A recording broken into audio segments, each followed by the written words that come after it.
刚睁眼，我就听到旁边传来女人的喘息，那声音轻而断续，带着颤抖。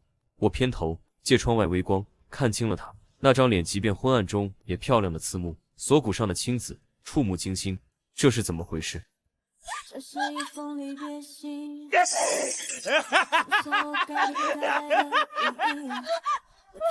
皮带抽打，酒瓶破裂，女人哭声，那些伤痕是我打的。我重生了，重生在一个同名男人身上。他酗酒、家暴、游手好闲。我陈醉生本是千亿商业神话，一睁眼成了这破家的男主人，一个打老婆的烂赌鬼。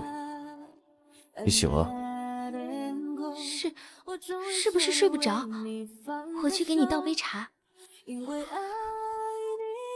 不用，你睡你的。我声音尽量温和，他却像受惊的兔子。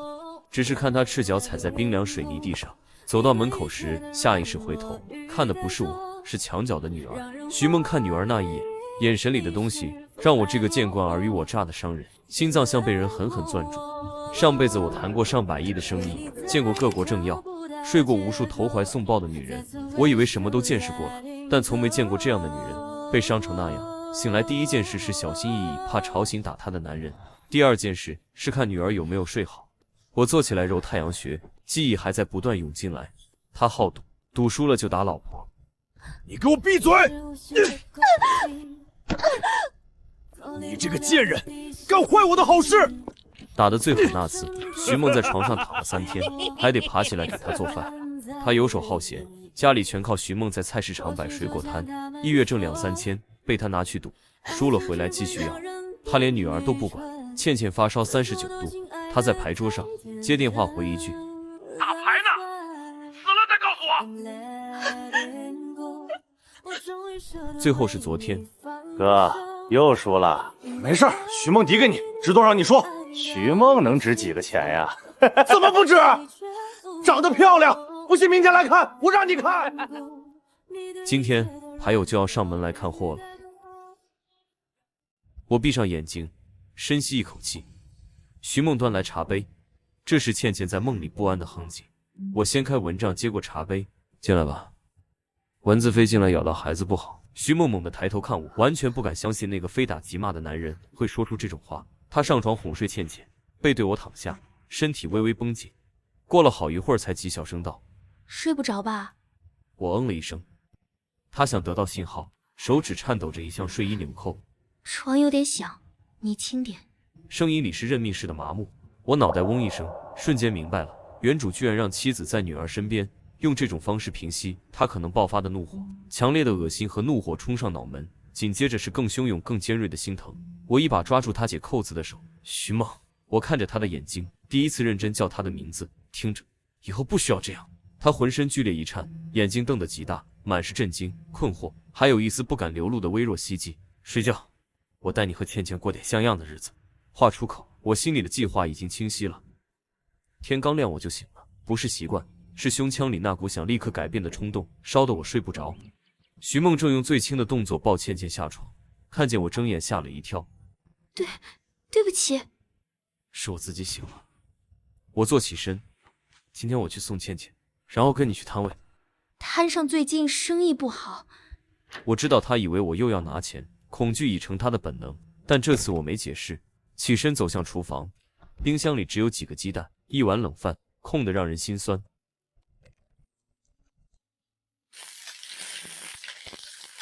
当2盘金黄喷香的蛋炒饭端上桌时，徐梦和倩倩站在边上，像看一个无法理解的神迹。倩倩仰着小脸：妈妈，爸爸会做饭。徐梦没回答，只是看着我，眼神复杂。菜市场喧嚣真实，我站在徐梦水果摊前，眉头微蹙，太简陋了，只有一种苹果，摆得乱七八糟，破纸板上歪歪扭扭写着3.8元美金。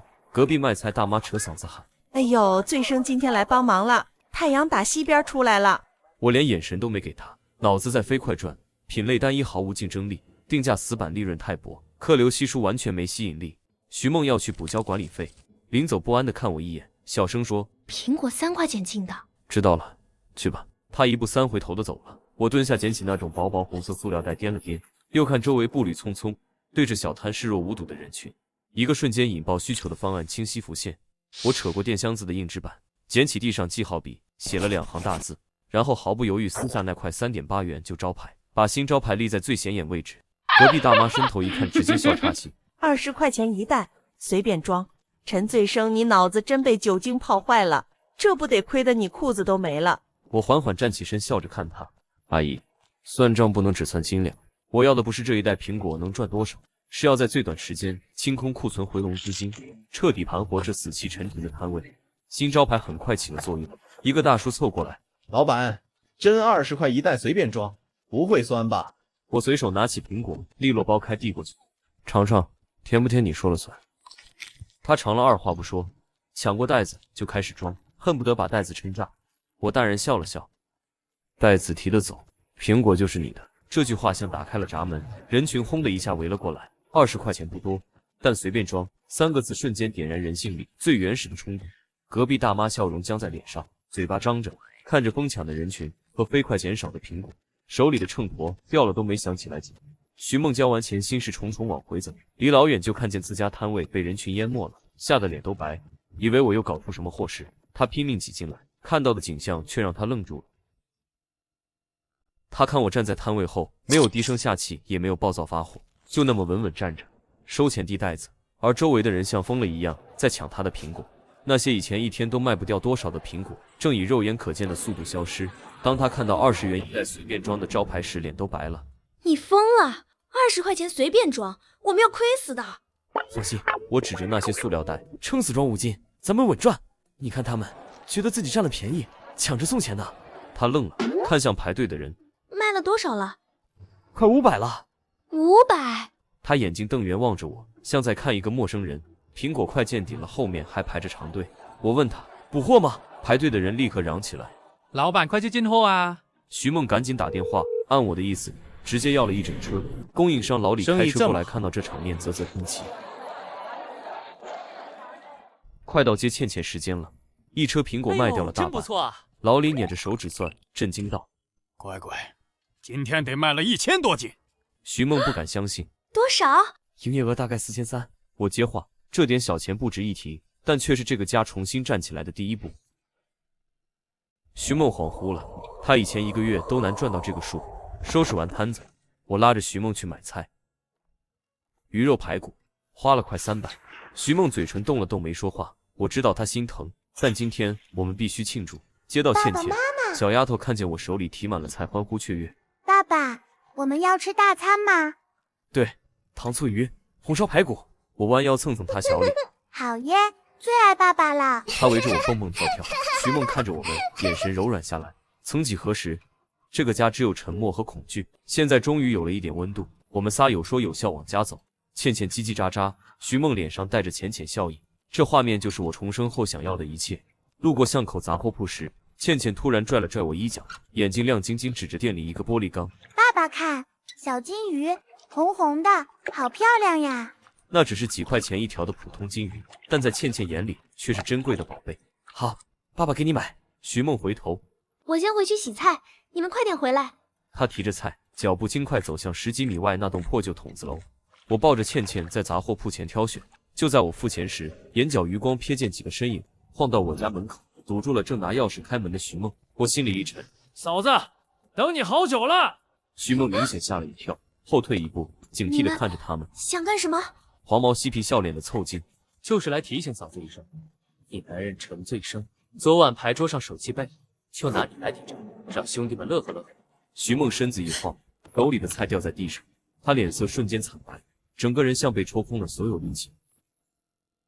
我快步冲过去，徐梦已经转过身，背对着那群混混，面向着我走来的方向，脸上的血色褪得干干净净，只有泪水无声的疯狂涌出。他看着我，看着我抱着女儿，拿着金鱼缸，像个好父亲一样走来的我，嘴唇在抖，像是要说什么。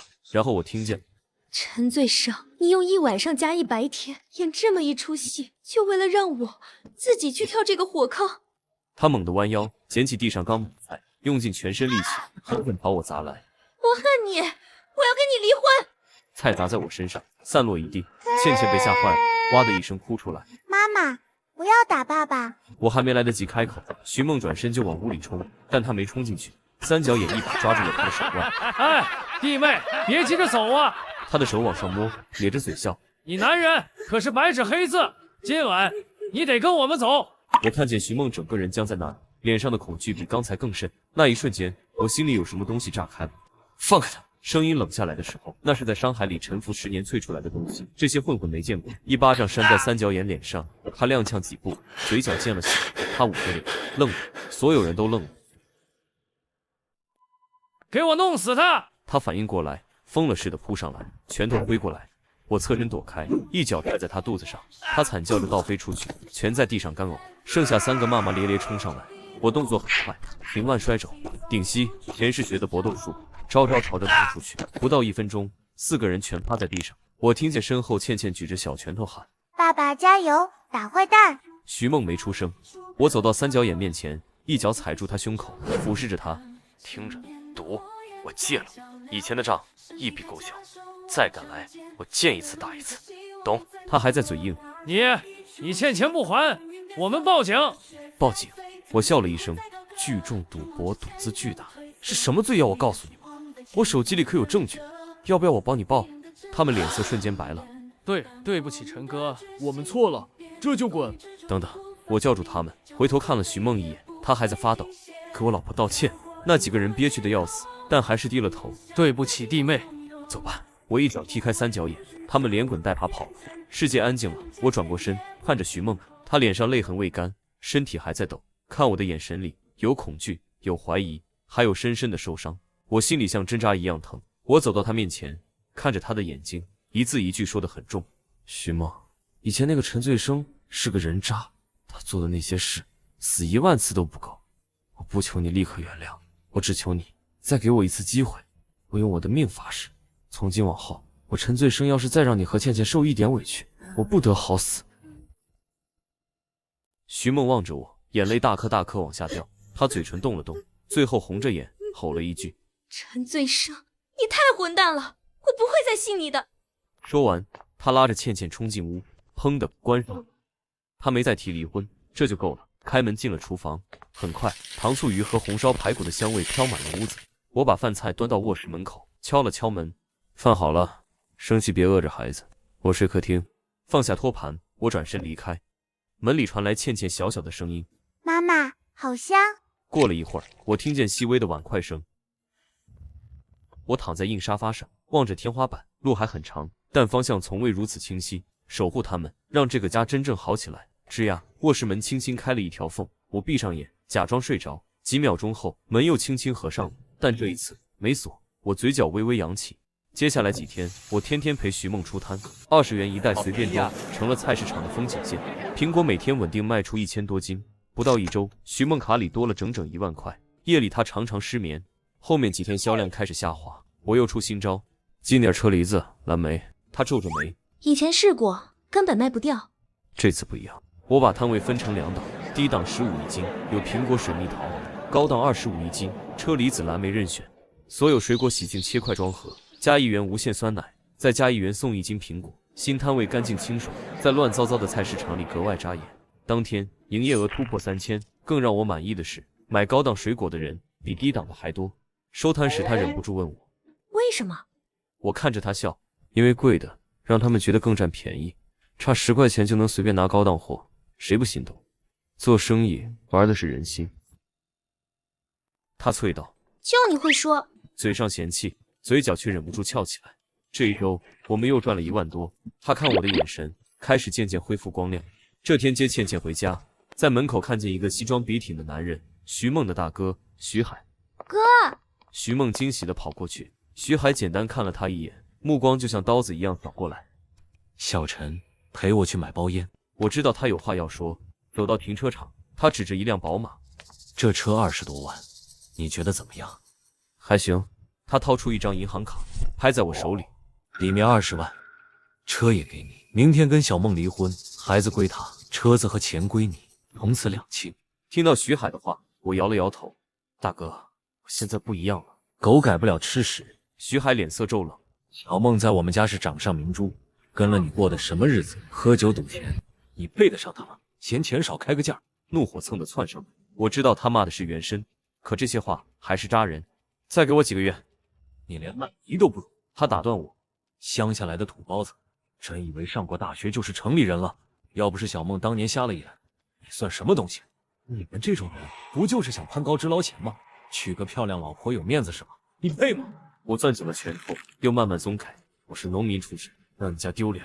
我看着他的眼睛，一字一句，但别拿钱砸我，砸不动。3个月我就能赚100万，到时候你再来跟我谈。徐海愣了一下，随即像听到天大的笑话，嗤笑一声。我没再理他，转身往回走。回家后，徐梦迎上来，眼里有些担忧。没事吧？没事儿，大哥鼓励我呢。我笑着撒谎，他不信，但没再问。徐海留下来吃饭，饭桌上他扫了一圈屋里的旧家具，皱了皱眉。这些破烂还留着，不怕人笑话？我刚要开口，徐梦在桌下轻轻拉了拉我，他对大哥小声说：“哥，醉生最近真的变了，帮我想了好多点子，赚了一些钱。”徐海冷哼一声，没接话。就在这时，他的手机响了，他接起来，脸色瞬间大变。什么？刘总不满意我们的营销方案？不是说好了今天定稿吗？电话那头声音很急，我在旁边都能隐约听见。刘总看了方案说太老套，什么尊享人生、典藏之作，他说现在客户不吃这一套，最后3小时他要亲自跟你谈，改不出来，这个项目的策划费全扣，你的职位也悬了。徐海连忙拿出笔记本电脑，开始低声下气地和客户沟通。对方要求既要突出高端定位，又不能显得高高在上，要有文化底蕴，又要年轻化。我听了几句，瞥了眼他的策划案，思路全错了。高端楼盘卖的不是房子，是圈层，是资源，是未来。我没说话，转身回了厨房。等我再端菜出来，徐海不见了，电脑还开着，策划案停在一半。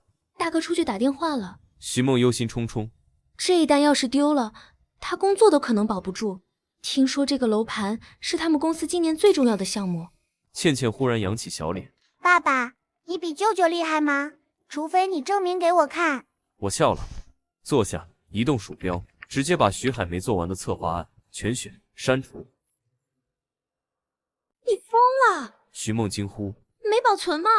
保存也没用，他的思路不对。我没解释，手指落在键盘上，很快我就沉浸进去。新的策划案在我手下成型，圈层运营逻辑、资源整合思路、身份认证体系，一条一条搭起来。徐海回来时，看见我坐在他的电脑前，整个人瞬间炸了。谁让你动我电脑的？他想帮忙。徐梦急忙解释。他懂个屁，房地产营销。徐海冲过来，正要发作，却猛地愣住了。屏幕上是一套整整齐齐的营销策划案，但下一秒他眼睛红了。我原来的方案呢？删了。他浑身都在发抖。你知道我熬了几个通宵吗？可就在这时，手机响了，交稿时间到。他看着屏幕上几乎完成的新方案，脸色变幻，最终一咬牙点了发送，然后狠狠瞪着我。这单要是黄了，我跟你没完。结果还没出，我端起水杯喝了一口，不到10分钟，他手机又响了。他接起来，听了几句，嘴角抽了一下。挂断电话后，他脸色复杂的看了我一眼，拿着电脑就往外走。我去一趟公司，回来再跟你算账。我淡淡一笑，我知道他会面临什么。那策划案里的东西根本不是他这个层次的策划能讲明白的。果然，没过多久，我手机响了，是徐海。电话那头，他的声音有些窘迫。陈醉生，你能不能马上来我公司一趟？刘总他非要见策划者本人。地址发我，我开车来接你。去公司的路上，徐海把车开得很快，车厢里一片沉闷。他没说话，我也没开口。等红灯的时候，他绷着脸，终于憋出一句：“等会见到刘总，你少说话，我来应付。”我瞥他一眼，继续湖边，然后当场穿帮。他脸一红，闭嘴了。进了会客室，一个穿着考究的中年男人站起身，指着投影问我：“陈先生，圈层聚合厂这个概念不错，具体怎么落地？”我走到投影前，让助手翻到运营页。我设计的是一套身份认证体系。第一，业主需通过业委会审核，不是有钱就行，而是要对圈层有价值资源、人脉、技能或影响力。第二，建议保留30%房源作为流动会籍，邀请顶级企业家、艺术家、学者短期居住，让社区自带光环。第三，每月举办圈层对话，只邀请业内顶尖人物，非业主连门票都拿不到。刘总眼睛一亮，把房子从商品变成入会资格。他又追问了几个细节，我对答如流，旁边几名资深策划频频点头。好。刘总站起身，目光灼灼地看着我。营销总监空缺，年薪50万，你来不来？ 50万，我感觉到徐海呼吸一滞，我笑着摇头，我要帮妻子看摊，暂时不考虑上班。刘总愣了一下，我接着说，不过有句话不知当讲不当讲。请说。您这个楼盘定价太保守。空气骤然一紧，徐海连忙拉我袖子。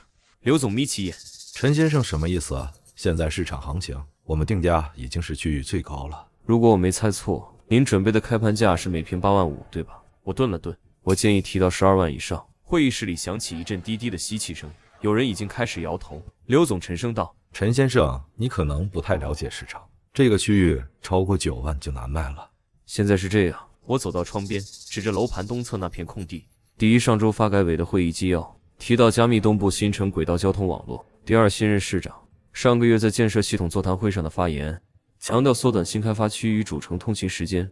第三，规划局网站最近更新了东部片区用地性质图，你们项目东侧那块地从预留用地变成了交通设施用地。会议室安静下来，所有人都盯着我，把这些信息串联起来，再加上新任市长的履历，他之前在南城新区任职时，第一件大事就是推进地铁延伸线建设。我判断半年内地铁延长线规划就会公布，站点大概率就在你们项目东侧。刘总猛地站起来，你有多少把握？7成，我平静地说，但哪怕只有5成也值得赌，因为一旦消息公布，房价立马上涨30%以上。您现在提价到12万，看起来贵，但比起半年后的实际价值，依然是低位。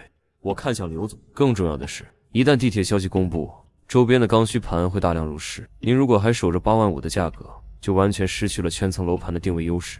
有钱人不会想和挤地铁的上班族做邻居。会客室里一片寂静，刘总盯着我看了足足1分钟，然后拨通电话。王秘书，联系规划局李主任，侧面了解东部新城地铁规划。等待的10分钟像10年那么长。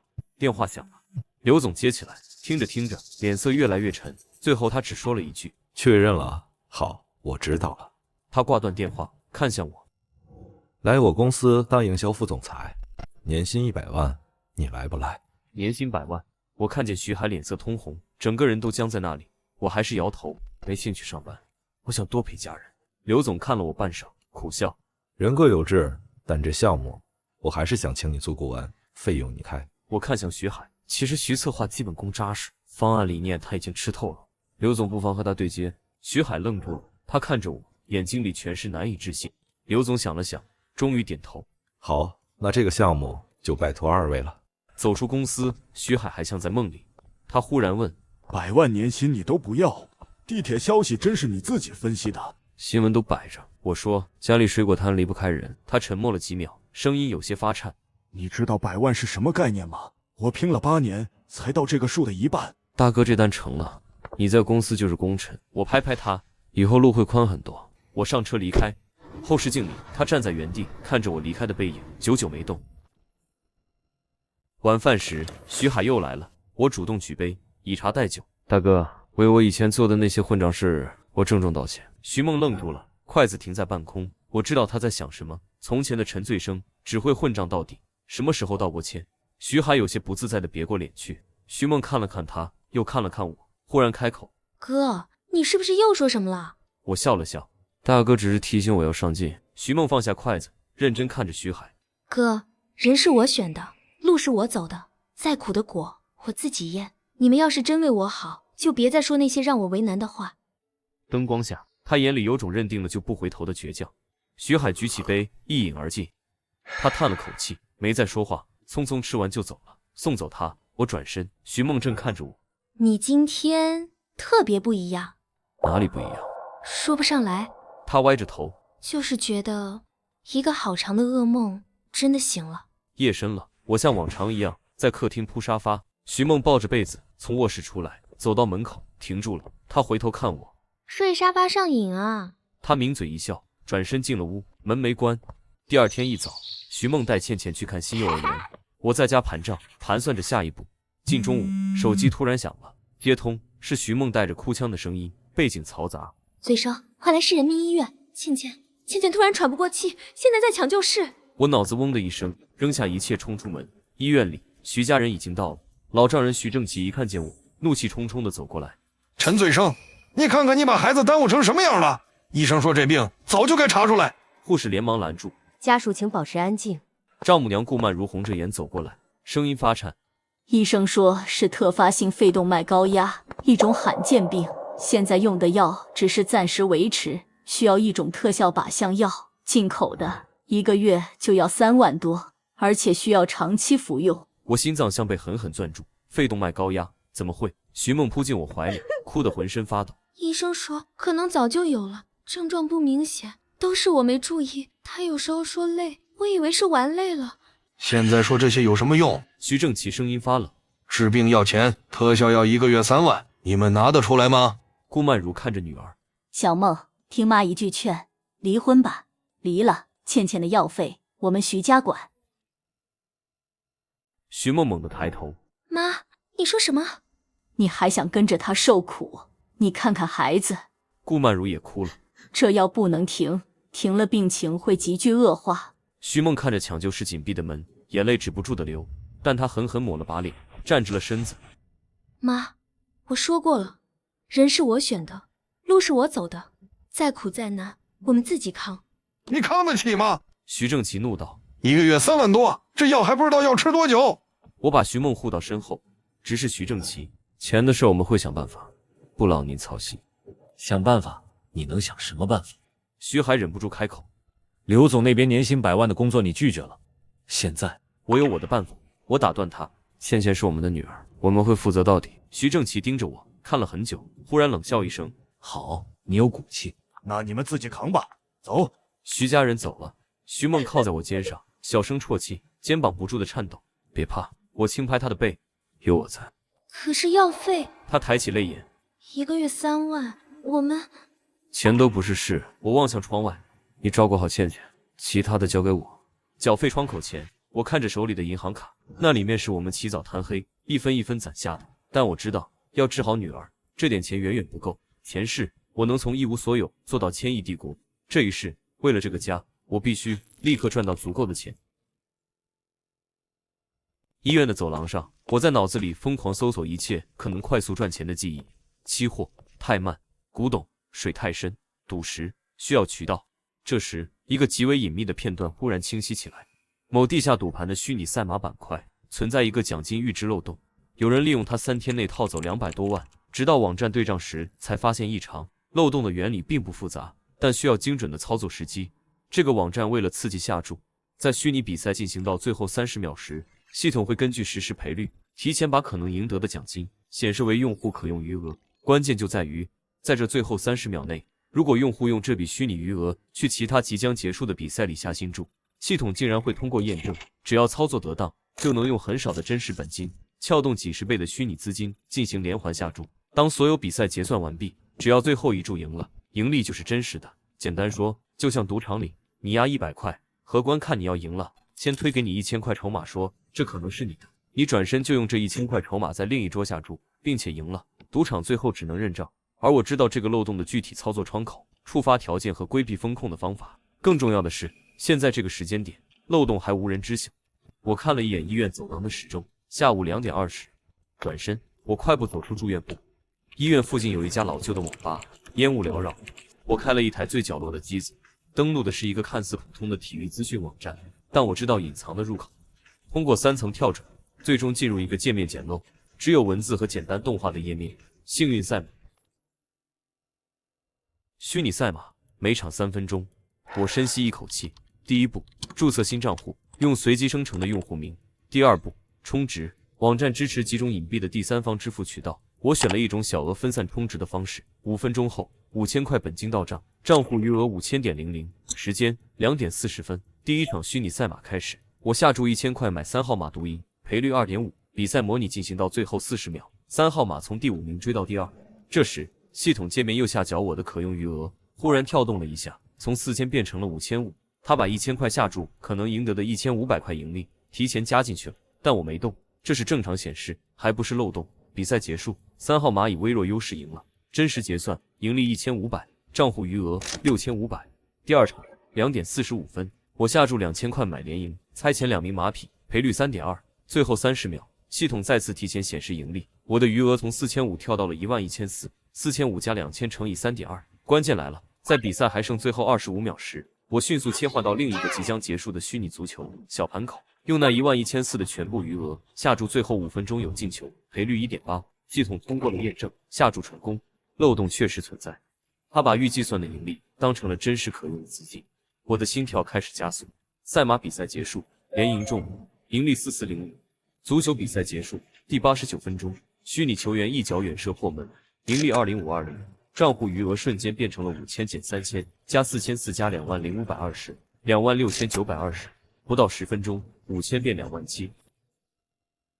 但我没有停，我知道这个漏洞可以连续操作，只要卡准每个比赛的最后30秒窗口期，就能像滚雪球一样，让虚拟本金指数级放大。即便输了，也是输的虚拟本金。第3轮、第4轮，我的手在键盘和鼠标上飞快操作，眼睛同时盯着3个不同倒计时的比赛窗口，每一步都必须精准到秒。下午3点21分，我完成了最后一轮操作，屏幕上的最终账户余额726800，726800。我用5000块钱，在1个小时内撬动了140多倍的收益。我靠在椅背上，盯着屏幕上的数字，手心全是汗。点击提现，网站提示，大额提现，需人工审核，2小时内到账。我清除所有浏览记录，关机，起身离开。走出网吧时，阳光有些刺眼，我抬手挡了挡，深深吸了一口气。72万。对倩倩的病还是捉襟见肘，想要治愈还需要更多的钱，但是我知道很快就会有人来给我送钱了。推开病房门，就听见护士冰冷的声音：“徐女士，系统里只有5000，押金今天必须交齐，否则检查和用药都没法往下走。”徐梦急得快哭了：“不可能！我老公1小时前刚去交了1万。”他看见我进来，声音猛地卡住：“钱呢？那1万块呢？”我只交了5000。我看着他的眼睛，另外5000我拿去赌马了。赌马？徐梦的表情瞬间碎裂，他踉跄了一下，像被抽干了所有力气。陈醉生，那是倩倩的救命钱，你拿去赌？他扑上来，拳头砸在我胸口，哭得撕心裂肺。你还是人吗？你发的誓呢？护士在一旁摇头叹气，眼神里满是鄙夷。我抓住他的手腕，压低声音：“梦梦，听我说，那5000我赢了，钱在提现2小时内到账，倩倩的医药费暂时解决了。”他停住，抬起头，用一种彻底心死的眼神看着我。你又开始了，又开始撒谎了是不是？他手指着我，抖得厉害。你明知道我最恨你赌，你发过的誓呢？我沉默，此刻说什么都像狡辩。等我2个小时。我松开他，看向病床上脸色苍白的女儿。2小时后，我会带着钱回来。说完，我转身离开，背后是他压抑的、绝望的哭声。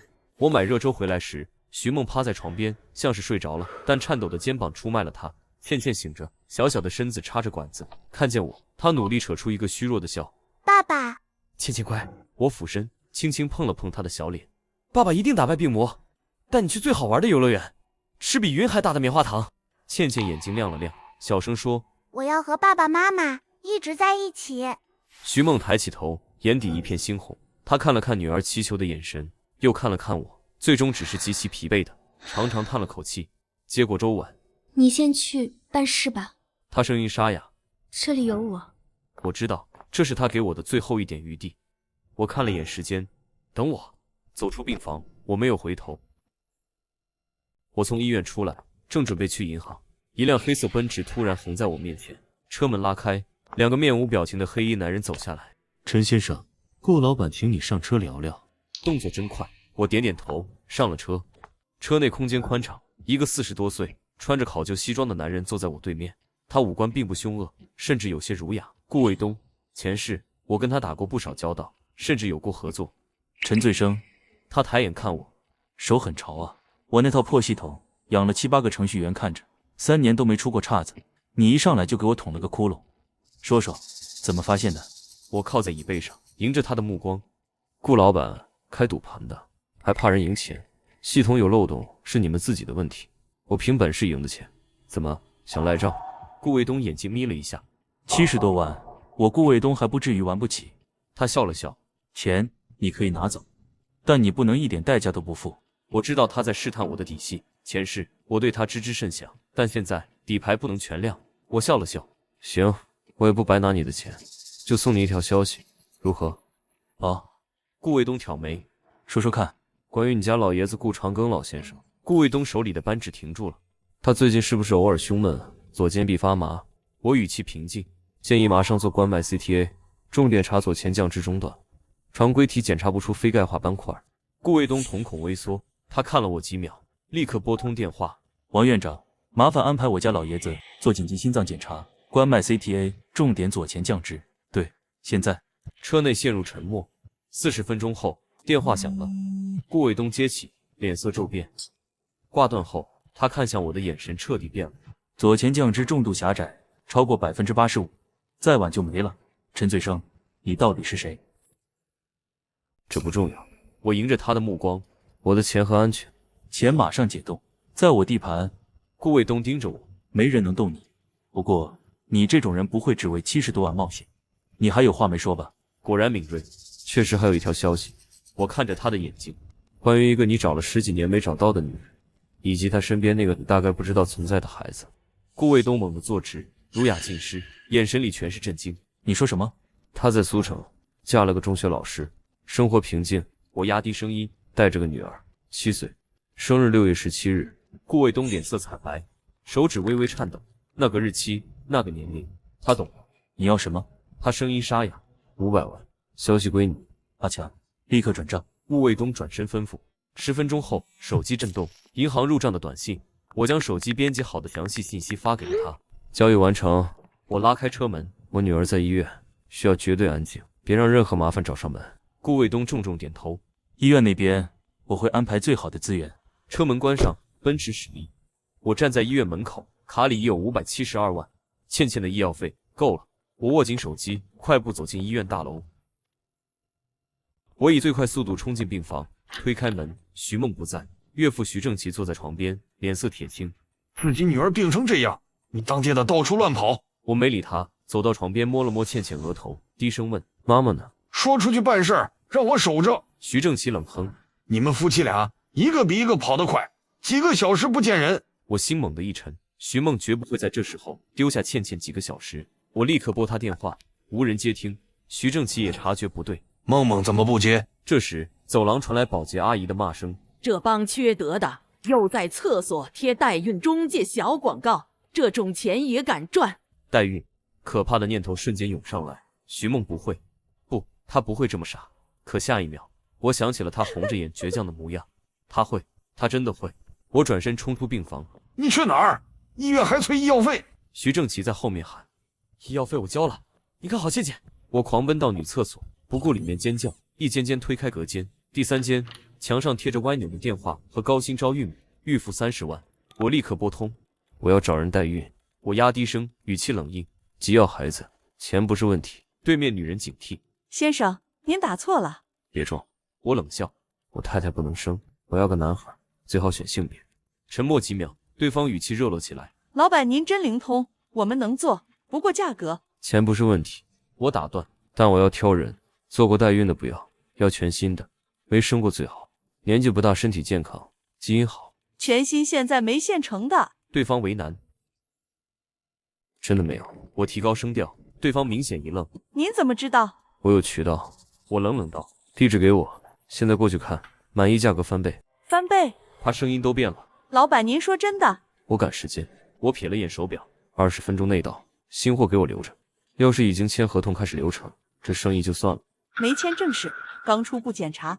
老板您来，我们等您。挂断电话，我冲出医院，拦了辆出租车。师傅，快去这个地方！同时拨通报警电话，低声报了那个地址，说有人涉嫌非法代孕。20分钟后，我站在破败的城中村，找到贴着家政服务招牌的旧楼，直上3楼，门开了一条缝，一个浓妆的中年女人打量我。您就是那位老板？人呢？我直接往里走。在休息室。女人堆笑跟上。这女的条件不错，28岁，生过1女，顺产，身体健康，急用钱，好谈价。推开门，徐梦坐在旧沙发上，双手紧攥衣角。见我进来，她猛地瞪大眼，整个人僵住。就是她。我面无表情的打量，像审视一件商品。站起来，转一圈。她站起来时，脸上甚至有些惶恐。老板，怎么样？女人谄媚道。长相身材都不错，学历本科呢。我走到徐梦面前，看着她的脸，太瘦了，能生儿子吗？这生男生女我们也不能100%保证，但是可以做筛选。女人急忙解释，我要确保是儿子。我冷冷道，钱我可以再加，但要是生出来是女儿，你们负全责。老板，这风险太大了。风险大，利润也大。我转身盯着那女人，这个我要了，开个价，现在签合同，现在就带人走。现在，女人愣住了。老板，这流程。我加急，我从口袋里掏出一张银行卡，钱不是问题，但人我现在就要带走。中年女人眼珠子转了转。老板，这不合规矩啊，人都带走了，万一……所以叫能做主的人来。我盯着她，还是说你们根本做不了主？女人脸色变了变。老板，您稍等。她走出房间，带上了门，门一关，徐梦立刻扑过来抓住我的手臂。你疯了，快走！一起走！我握紧她的手，信我。门外传来脚步声，门被推开，中年女人回来，身后跟着2个壮汉，还有一个穿着西装、戴着金丝眼镜的中年男人。老板，这是我们陈总。陈总打量着我，听说老板要急着带人走。是，开个价，80万，全包，确保是男孩。可以，定金50万，我现在转，人我带走，尾款确认怀孕后付。陈总笑了，老板，规矩不是这样的，钱您现在全付，人我们送到您指定的地方。他推了推眼镜，笑容里透出狠意，否则您恐怕走不了。我眯起眼睛，我的钱可没那么好黑。那要看您有没有本事走出这个门了。陈总使了个眼色，2个壮汉逼近一步。就在这时，楼下隐约传来警笛声。陈总脸色骤变，你报警了？我报什么警？我冷笑。不过看来你生意做得不太干净。警笛声迅速逼近，楼下传来骚乱。陈总大骂：“把他废了，从后门走。”2个壮汉一左一右扑来，我把徐梦用力推到墙角，抄起椅子迎面砸向左边那人。砰！木椅在他肩头碎裂，他闷哼一声，动作稍滞，但右边壮汉的拳头已带着风声砸向我的太阳穴。我急忙侧身，拳头擦过颧骨，火辣辣的疼。还没站稳，寒光一闪，他竟然直接掏出了弹簧刀，直刺向徐梦。啊！徐梦的尖叫在耳边炸开，电光石火间，我一步俯冲，挡在徐梦面前。噗嗤，利刃入肉的闷响，剧痛瞬间炸开，左肩一片冰凉，随即化为灼烧。壮汉没想到我会主动撞上刀口，愣了一瞬，就这一瞬，我右手抓住他持刀的手腕，额头狠狠撞向他鼻梁，咔嚓，鼻骨碎裂声伴着惨叫。他松开刀柄，踉跄后退。警察，不许动，全部趴下！就这片刻，警察已冲上楼，我捂着血流不止的左肩，挡在徐梦身前，举起右手。警察同志，我们是被害人。陈总趴在地上，还想挣扎，被冲上来的警察死死按住。一个年轻警察看到我满身是血，立刻对着对讲机喊：“这里有人受伤，需要救护车。”徐梦冲过来，手颤抖着按住我伤口周围，眼泪大颗大颗往下掉，声音破碎：“你流血，好多血！”我靠着墙，对他扯出一个笑容，用没受伤的手轻轻碰了碰他的脸：“没事，是皮肉伤，你没事就好。”从派出所出来时，天已漆黑。徐梦紧紧抓着我手臂，指尖冰凉，微微发颤。走到无人处，他停下脚步，抬头看我，泪痕满脸。你怎么知道我在那儿？你怎么敢一个人来？我伸手轻轻擦去他的眼泪。因为你是我老婆，倩倩是我们女儿，天塌下来有我在。放心吧，倩倩的住院费我已经交了。徐梦扑进我怀里大哭，仿佛要哭尽所有恐惧与委屈。我紧紧抱住颤抖的她，任泪水浸湿衣襟。夜空无星，但最暗的时刻已然过去。回到医院，护士给我处理了伤口，左肩的刀伤缝了10几针，医生说再深一点就要伤到神经。包扎完，我让徐梦先回病房看女儿。她犹豫了一下，但离开女儿太久，心里不踏实，最终还是点了点头。我坐在处置室的椅子上，缓了口气，刚准备起身，手机响了，是银行到账短信，顾卫东那边又转了一笔钱，说是给倩倩的医疗资助。我看了眼金额，够用了。推开病房门的时候，徐海正站在走廊尽头打电话，看见我，他脸色一沉，挂断电话走了过来。陈醉生，他压低声音，刚补交的50万用药押金哪来的？电子赌马赢的。我说。他盯着我看了几秒，冷笑一声。陈醉生赌了这么多年，从没往家里拿过1分钱，现在孩子病成这样，突然就能赢这么多。我没接话。我看你是去找刘兴荣借的，当初装清高不要高薪，转头低声下气去借钱。我告诉你，这100万债务别想牵连徐家。说完他转身就走，我站在原地看着他离开的背影。接下来的1个月，倩倩一直住在医院，特发性肺动脉高压极其罕见，国内只能靠进口靶向药维持，孩子的状态仍在一点点下滑。我和徐梦轮流守着，他值白天，我值晚上。困了就在走廊的椅子上靠一会儿，饿了就吃医院食堂最便宜的盒饭。徐家人始终没再露面，我知道徐梦心里难受，但他从不说，只是有时候半夜醒来会看见他趴在床边，握着倩倩的小手发呆。1个月后，徐家人终于来了，医生正在给倩倩做检查。检查结束后，医生告诉我们，现有用药只能延缓病程，无法逆转，长期下去，孩子的心肺负担只会越来越重。徐正奇听完，开口问的却是钱。那50万花的差不多了吧？徐海语气冷淡，想好怎么还钱没？钱不是借的。徐梦说，不是借的。顾曼如打断，难道是天上掉的？徐正奇当着所有人的面指着我的鼻子骂，满嘴谎话，我女儿和外孙女就是被你害的。我压着火气，爸，小声点，别影响孩子。你也配叫我爸？就在这时，病房门被推开，医生带着几名专家走进来。有个消息，医生看向我们，国外顶级心肺中心的专家团队近期将在国内开展前沿介入联合基因靶向治疗方案，通过重建肺动脉微循环，配合精准靶向调控，有机会从根本上逆转病程。他顿了顿，倩倩的各项指标正好符合条件。徐梦猛地抓住我的手，眼眶红了，但必须立刻启动治疗流程，首期费用100万元。我转身走出病房，走廊尽头，我拨通了顾卫东的电话。钱的事儿你别管了，他说，罗伯特教授是我专程从苏黎世请来的。你女儿的情况他看了，说比预想中好，手术效果会非常理想。谢了。该谢的是我。他顿了一下，他们母女都找到了。陈先生，这份情我记下了。挂断电话，我回到缴费窗口，等我再回到病房门口，听见里面徐正奇的声音，看到没？一说要交钱就跑了。梦梦，只要你离婚，这笔钱徐家出。徐梦的声音很轻，但很稳。爸妈哥，谢谢你们的好意，但真的不需要。前天醉生又补了100万押金。病房里安静了几秒，护士推门进去做术前准备，随口说了一句，孩子父亲刚刚又补交了100万，作为后续治疗和进口靶向药的专项费用。我站在门口，看着徐正奇、顾曼如、徐海3个人愣在原地。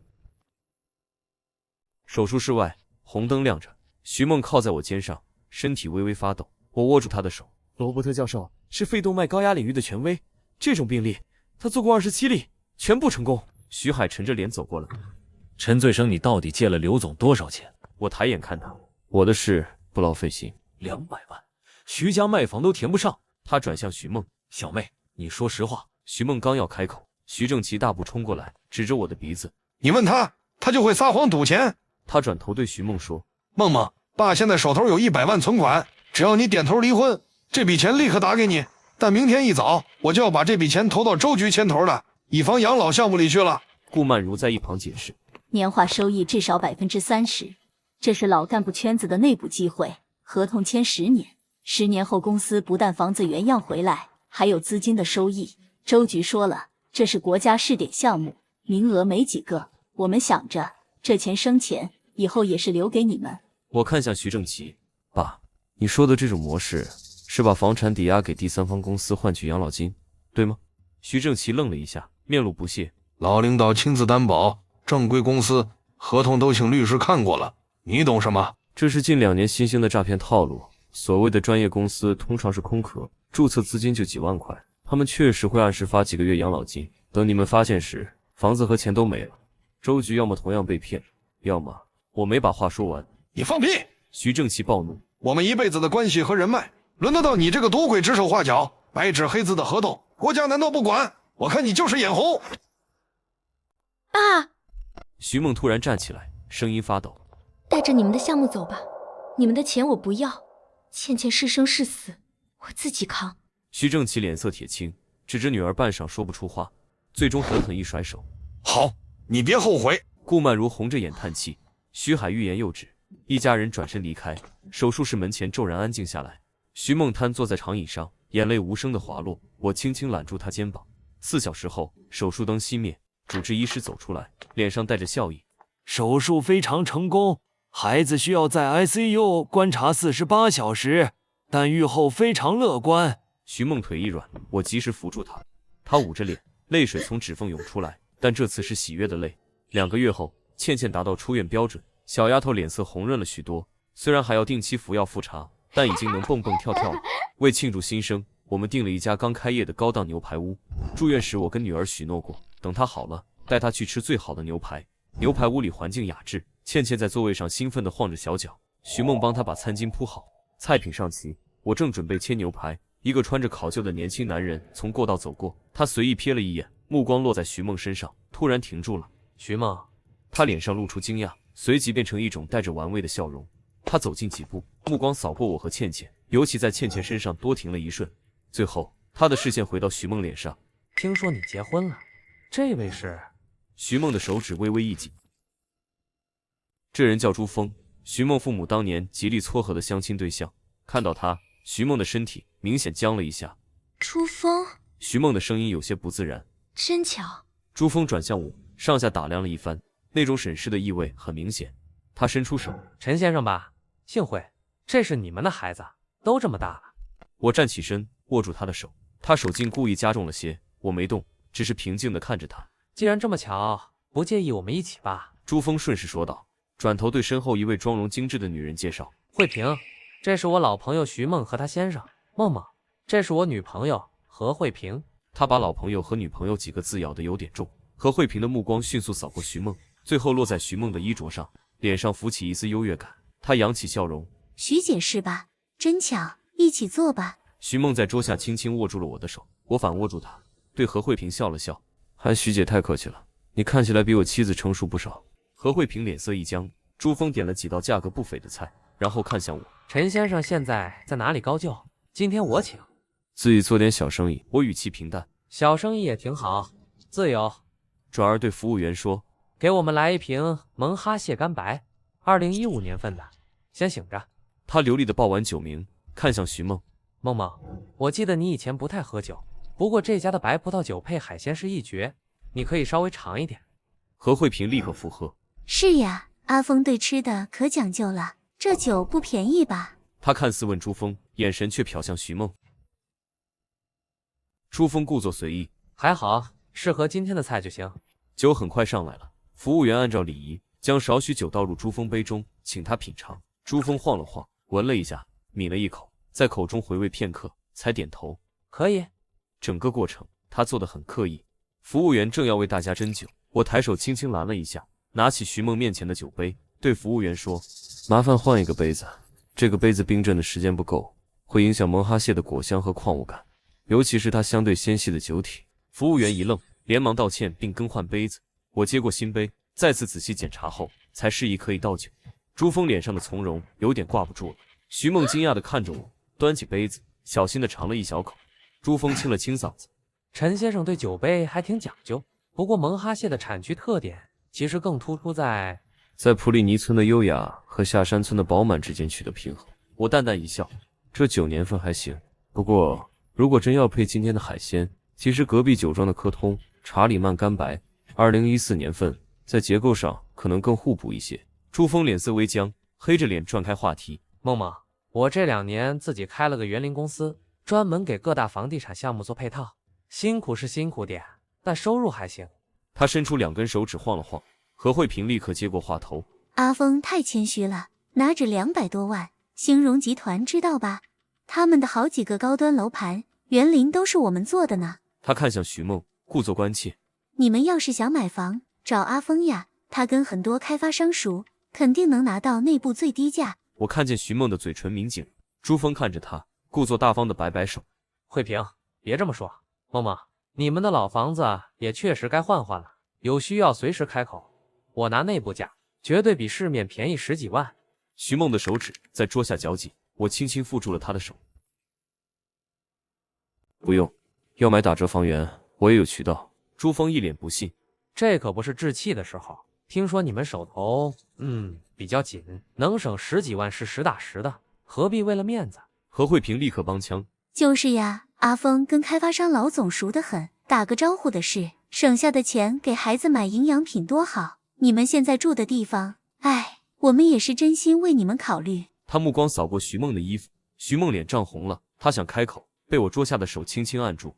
我端起水杯喝了一口，心里火苗窜起来了。今天庆祝女儿重获新生，不是来听你们唱双簧的，刚想打发他们走。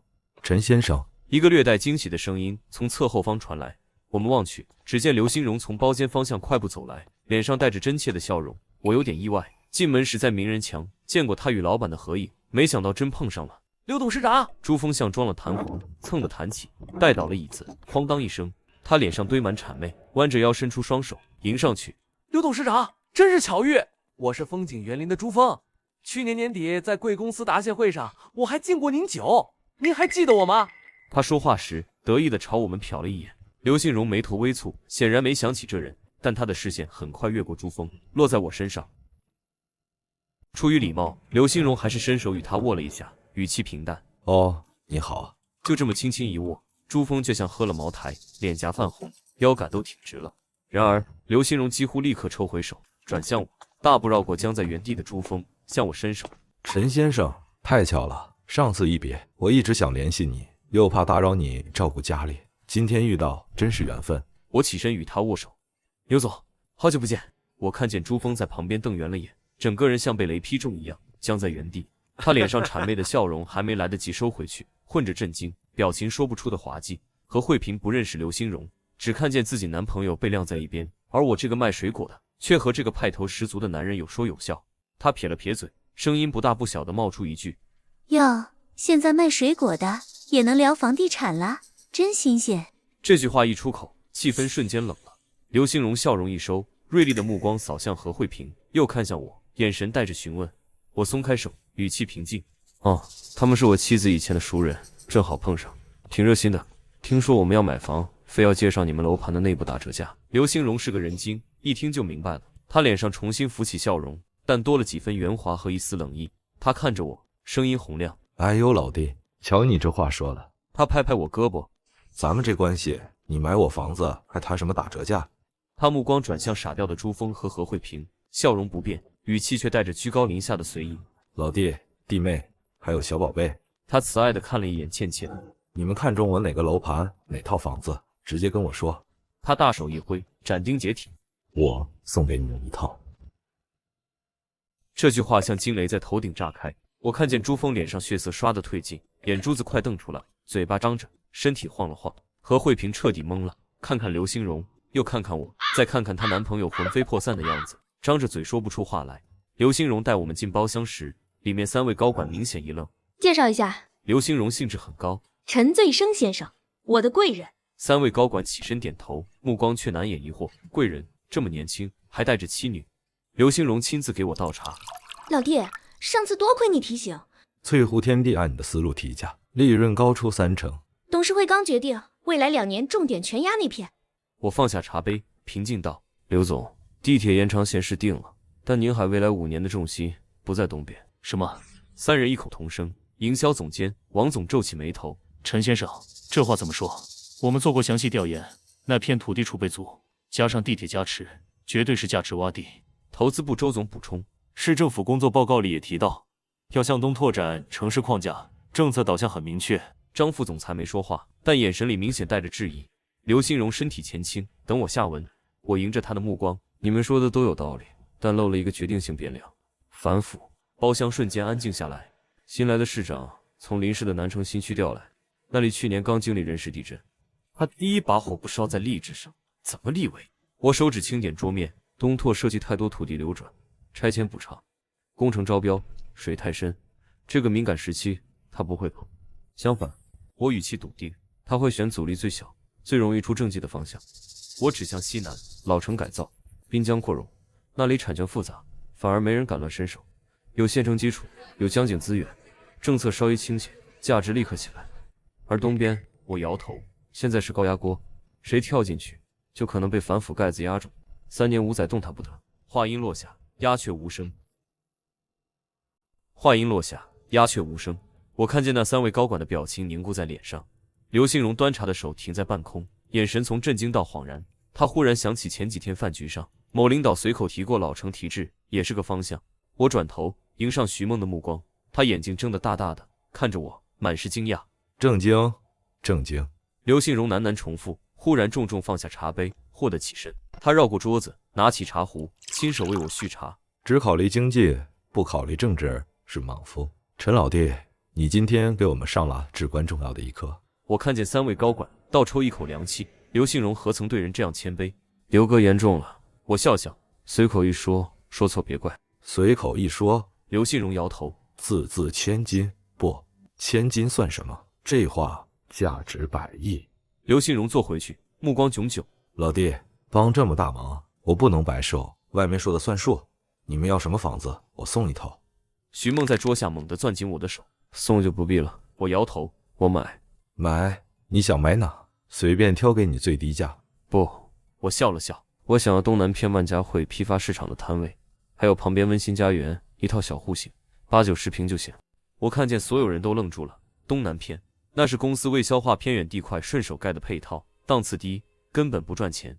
老弟，开玩笑吧？刘新荣皱眉，那里太偏了，我给你金碧海岸江景大平层。我依然摇头，我是做水果生意的，批发市场那边合适，住宅在旁边，生活方便。刘新荣盯着我看了几秒，忽然笑了，笑容里有无奈，也有欣赏。行，你非要买，我不懒。这样，他一拍桌子，摊位你自己挑，按成本价，10万，多给1分，我给你翻脸。10万，这跟白送没区别。我举杯示意，行，刘兄，多谢了。茶杯轻碰，我感觉到徐梦的目光一直落在我脸上，他看看我，又看看那3位还没回神的高管，嘴唇动了动，最终什么也没说。跟刘新荣约好第2天去看商铺，我们便回了家。徐梦先去水果摊，竟然想把小摊升级成大市场的批发超市，摊上那些零零碎碎的提前收拾。我就抱着倩倩先往家走，刚进筒子楼就被牵着孙子的黄婶拦住了。哟，倩倩啊，上次跟小宝打闹，奶奶怎么说的？小孩子要听话，不听奶奶的话就要生病的，记住没？听到这话，我心头火气蹭地窜上来。我女儿乖不乖，我自己不知道。她生病是因为顽皮不听话，放屁！我低头看倩倩，小家伙明显往后缩了缩。倩倩，我声音清晰，以后在外面，谁让你不舒服，回来告诉爸爸，爸爸保护你。说完就要走。哎，别急呀。他追上来，听说倩倩生病花大钱了，是不是要卖房啊？我脚步一顿，你听谁说的？都传开了，你们要真卖，我买。老邻居了，价别太高啊。他一边说，一边竟从他孙子那脏兮兮的兜里掏出1块糖往倩倩嘴边塞。来，吃糖。啪！我抓住他手腕，抽走糖，随手扔掉。房子不卖，少听瞎话。说完转身上楼，身后传来他的骂声：呸！败家子，装什么？活该穷死！徐梦回来后，一听是黄婶，脸色就沉了。以前大院出了名的长舌妇，别理他。我们没放心上，却不知舌头能搅风。第2天傍晚，我正陪倩倩玩，徐梦手机响了，她接起来，听了几句，脸色就变了。妈，你说什么？卖房子？没有的事。妈。电话挂了，她看着我，眉头紧锁。我妈说黄婶在超市偶遇他们，说我们正琢磨卖房，我爸气疯了。我正要开口，手机响了，是刘新荣秘书打来的，确认明天看铺子的时间。挂断电话，我看见徐梦盯着我，欲言又止。怎么了？没什么。他摇摇头，又补了一句：我爸那人认死理，他要是信了黄婶的话，肯定有动作。我握住他的手，房子的事儿，明天办完手续就清楚了。他点点头，但眉间的忧虑没散。我不知道的是，此时此刻，徐正奇正在家里翻箱倒柜找房产证。找到了。他攥着那本暗红色的证书，眼神发狠。他不是打房子主意吗？好，我让他打。顾曼如站在一旁，眼圈发红。老徐，真要这么干，万一梦梦……徐正奇打断他。他现在是鬼迷心窍，等陈醉生把主意打到这房子上，他们娘俩就真没地方住了。他把房产证揣进怀里，咬牙切齿。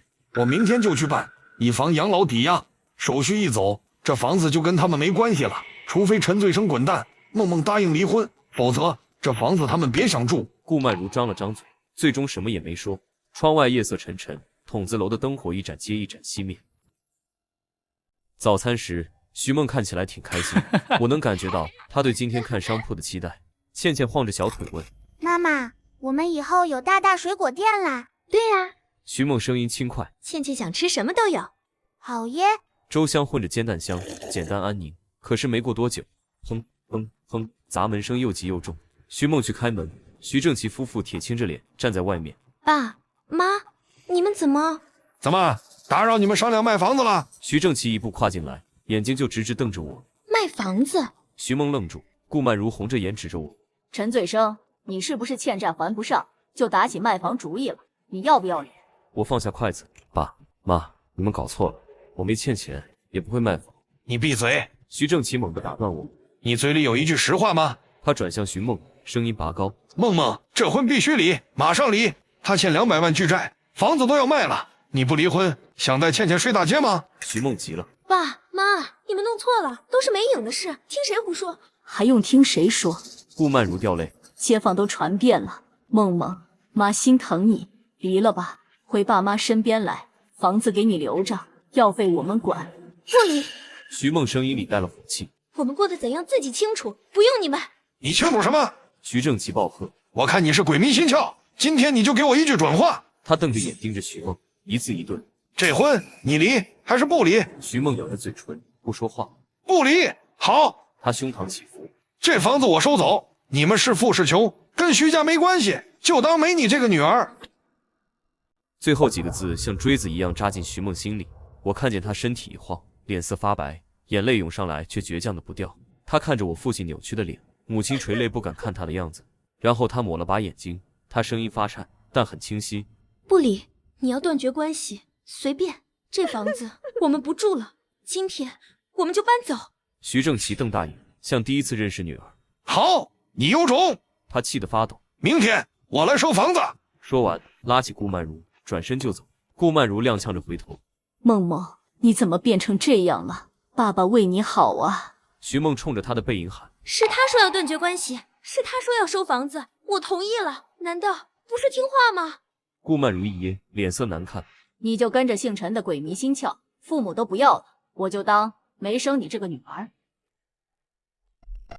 门被重重摔上，几秒后，徐梦扑进我怀里，压抑的哭声倾泻而出。他们怎么能说那种话？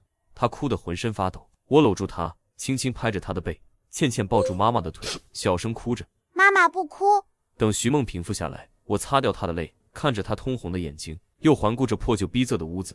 老住这儿也不像样，我们该有个自己的家了。可是，她抬头看我，钱的事你别担心。我握着她的手，走去看铺子。她点点头，回卧室翻出一件浅蓝色连衣裙。我认出那是她结婚后买的最好的一件衣服，平时轻易不舍得穿。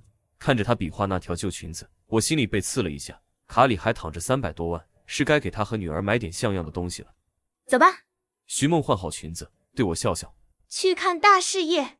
我们下楼，刚到马路边，旁边滴滴2声喇叭响，转头，黑色奔驰车窗降下，露出刘兴荣的笑脸。老弟，弟妹，上车。我微微一怔，笑了。这个刘兴荣，司机都没带，竟然亲自开车来了。车子驶向东南区，路上刘兴荣闲聊：老弟，万家汇当初是为了消化边角料盖的，位置偏，既不是新城，也不是老城。他拐进一条略显陈旧的马路，这片叫已拆迁安置区，老城区拆出来的人不少安置到这儿。路宽楼新，但配套跟不上，地铁也没通。我看着窗外说，人住下来就得生活，需求慢慢就起来了。我心里清楚，因为拆迁安置，这里就是未来几年宁海草根经济活力最强、人气最旺的隐形核心之一。万家汇作为这片最早成型、规模最大的综合批发市场，会成为巨大的磁石。它的铺面现在不起眼，但很快就会一铺难求。不说养3代了，养我们一家3口，一辈子衣食无忧，绰绰有余。车在市场外停下，徐梦看了看空旷的停车场和冷清的大门，蹙眉小声说：“醉生，这里能行吗？”刘兴荣诚恳道：“老弟，滨江路步行街我还有几个小铺面，位置绝对好，给你弄一个。”我摇头，滨江路的消费场景和我们不搭，就这挺好。别看现在冷清，以后这里能火得一塌糊涂。刘兴荣脸上挂着笑，眼神却透着疑惑。我淡淡提了一句：“刘兄，你手里的万家汇股份别急着转让，如果有小股东套现就接过来。以后东南区这片就属这万家汇是块能下金蛋的宝地，寸土寸金。”刘兴荣眼神一凝：“老弟，你说真的？”我迎着他的目光：“真的假的？看你愿不愿意信了。”刘兴荣没再说话，环顾空旷的市场外围，若有所思：“走，进去看看。”他恢复爽朗，领我们进去。管理人员看到刘兴荣，小跑过来，刘董，带我们看看空铺面，特别是好位置。管理人员殷勤引路，带到靠近主入口的黄金地段。刘董，陈先生，您看这套。他指着一个面积大出半倍的铺面，这是我们市场最大的铺面之一，位置绝佳，面积大，展示效果好，做什么生意都气派。铺面确实不错，敞亮通透。刘兴荣看向我，老弟，这个满意不？徐梦眼睛亮了一下，等我决定。我摇头，这个不要。啊！管理人员一愣，老弟，这位置可是最好的了。我摇头，目光转向市场深处，我们去侧门那边看看。侧门？管理人员困惑，那边人流少很多，位置偏。带路吧。来到西北侧门，这里靠近货运通道和停车场边缘，人流稀少。侧门附近一排铺面多数空着，玻璃蒙灰。我的目光落在一个并不起眼的铺位上，它不在正对侧门，稍微往里凹，旁边还有承重柱。就这间，我指向它。这间？徐梦忍不住出声，看看周围冷清环境，又看看那藏在柱子后的铺面，满脸疑惑。刘兴荣也皱眉，老弟，这个位置太偏了，采光受影响，柱子挡视线，要不再往前看看？不用看了，我语气肯定，就这里。为什么是这儿？徐梦小声问，我压低声音，因为啊，这儿风水好。风水？我指着承重柱，你看这根柱子，风水中代表靠山稳当，铺面往里凹，叫纳气藏风。财气进来不容易散。又指侧门外货运通道，那边车来车往是动，我们这儿是静，动静结合，生生不息。徐梦听得一愣一愣的，刘兴荣哭笑不得，也不再劝。行，老弟看中了，就是他。他对管理人员说：“就这间，准备合同。”他甚至没回办公室，让管理人员把合同拿到奔驰车上。就在车里，我和徐梦签下租赁协议，30年租期，可续签，总租金10万，这价格基本等于白送。徐梦拿着合同，露出了今天最舒心的笑容。醉生，现在去哪儿？既然铺面定了，就在附近看看房子吧，有合适的就买一个。买房？徐梦眼睛又亮了。对，买房。刘兴荣接话，老弟要在这附近买房，好办。周边悦景台、东南明珠都是我们公司或合作方开发的，你看中哪个，我给你安排最低价。我摇头，那些都不用，我们就去温馨家园看看。温馨家园？刘兴荣一愣，那是早几年的拆迁安置回购房，早就清盘交房，现在都是二手房在流通。我明白他的意思，新房他可操作，二手房就不好直接干预价格了。我笑了笑，我知道，新房就房不重要，位置合适就行。刘金荣一个电话，不到1刻钟就来了一辆白色商务车，车门弹开，下来个40来岁、肚子微腆的男人。刘董，您怎么亲自来了？他一路小跑，双手伸得老长，又转向我们。比姓周，周福来，福来不动产。刘董交代的事儿包我身上。刘新荣淡淡点头。老周，陈先生是我老弟，想在温馨家园看房，有合适的吗？有，当然有。周福来拍着胸脯。刘董开口了，中介费免收，交个朋友。温馨家园再售4套，我们挨个看过去，3套都比较一般。最后一套顶楼，门一推开，阳光铺了个满怀，毛坯房，水泥地，白灰墙，敞亮干净。徐梦走到客厅尽头，忽然呀了一声，外面是露台，足有60多平。周福来凑上来解释：“陈太太，这露台严格说算公共区域，但您看这格局，顶楼就这一户，外面的人绕不上来。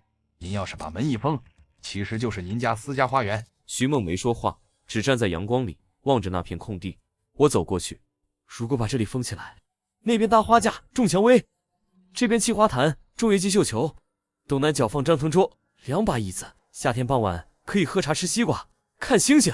徐梦转过头看着我，没说话，眼眶悄悄红了。房子120平，加上露台，可用空间180平。我看着他，梦梦喜欢吗？他没立刻回答，只是重新转回去看了很久，然后轻轻点了下头。刘信荣立刻接话：“老弟，这套定了，装修你别管，我来弄。”他大手一挥，这边的盘我们公司开发的，图纸都有。我找人把露台围起来，从客厅开门，外面搭旋转楼梯，上面加玻璃穹顶，材料仓库现成的，正好给你用。徐梦问：“那得多少钱？”哎呦，刘信荣笑起来：“弟妹，你可别给我提钱，这点装修就是顺手。”他只是认定我刻意在结交了，我也不矫情。行，多谢刘兄。周福来正要敲定这套，周总，我转向他，这4套我都要了。什么？周福来一愣，徐梦猛地转头，难以置信地看着我。刘心荣也意外，老弟，你是觉得面积不够？悦景台那边我有套300平小别墅，哪去就是。不用，我笑着摆手。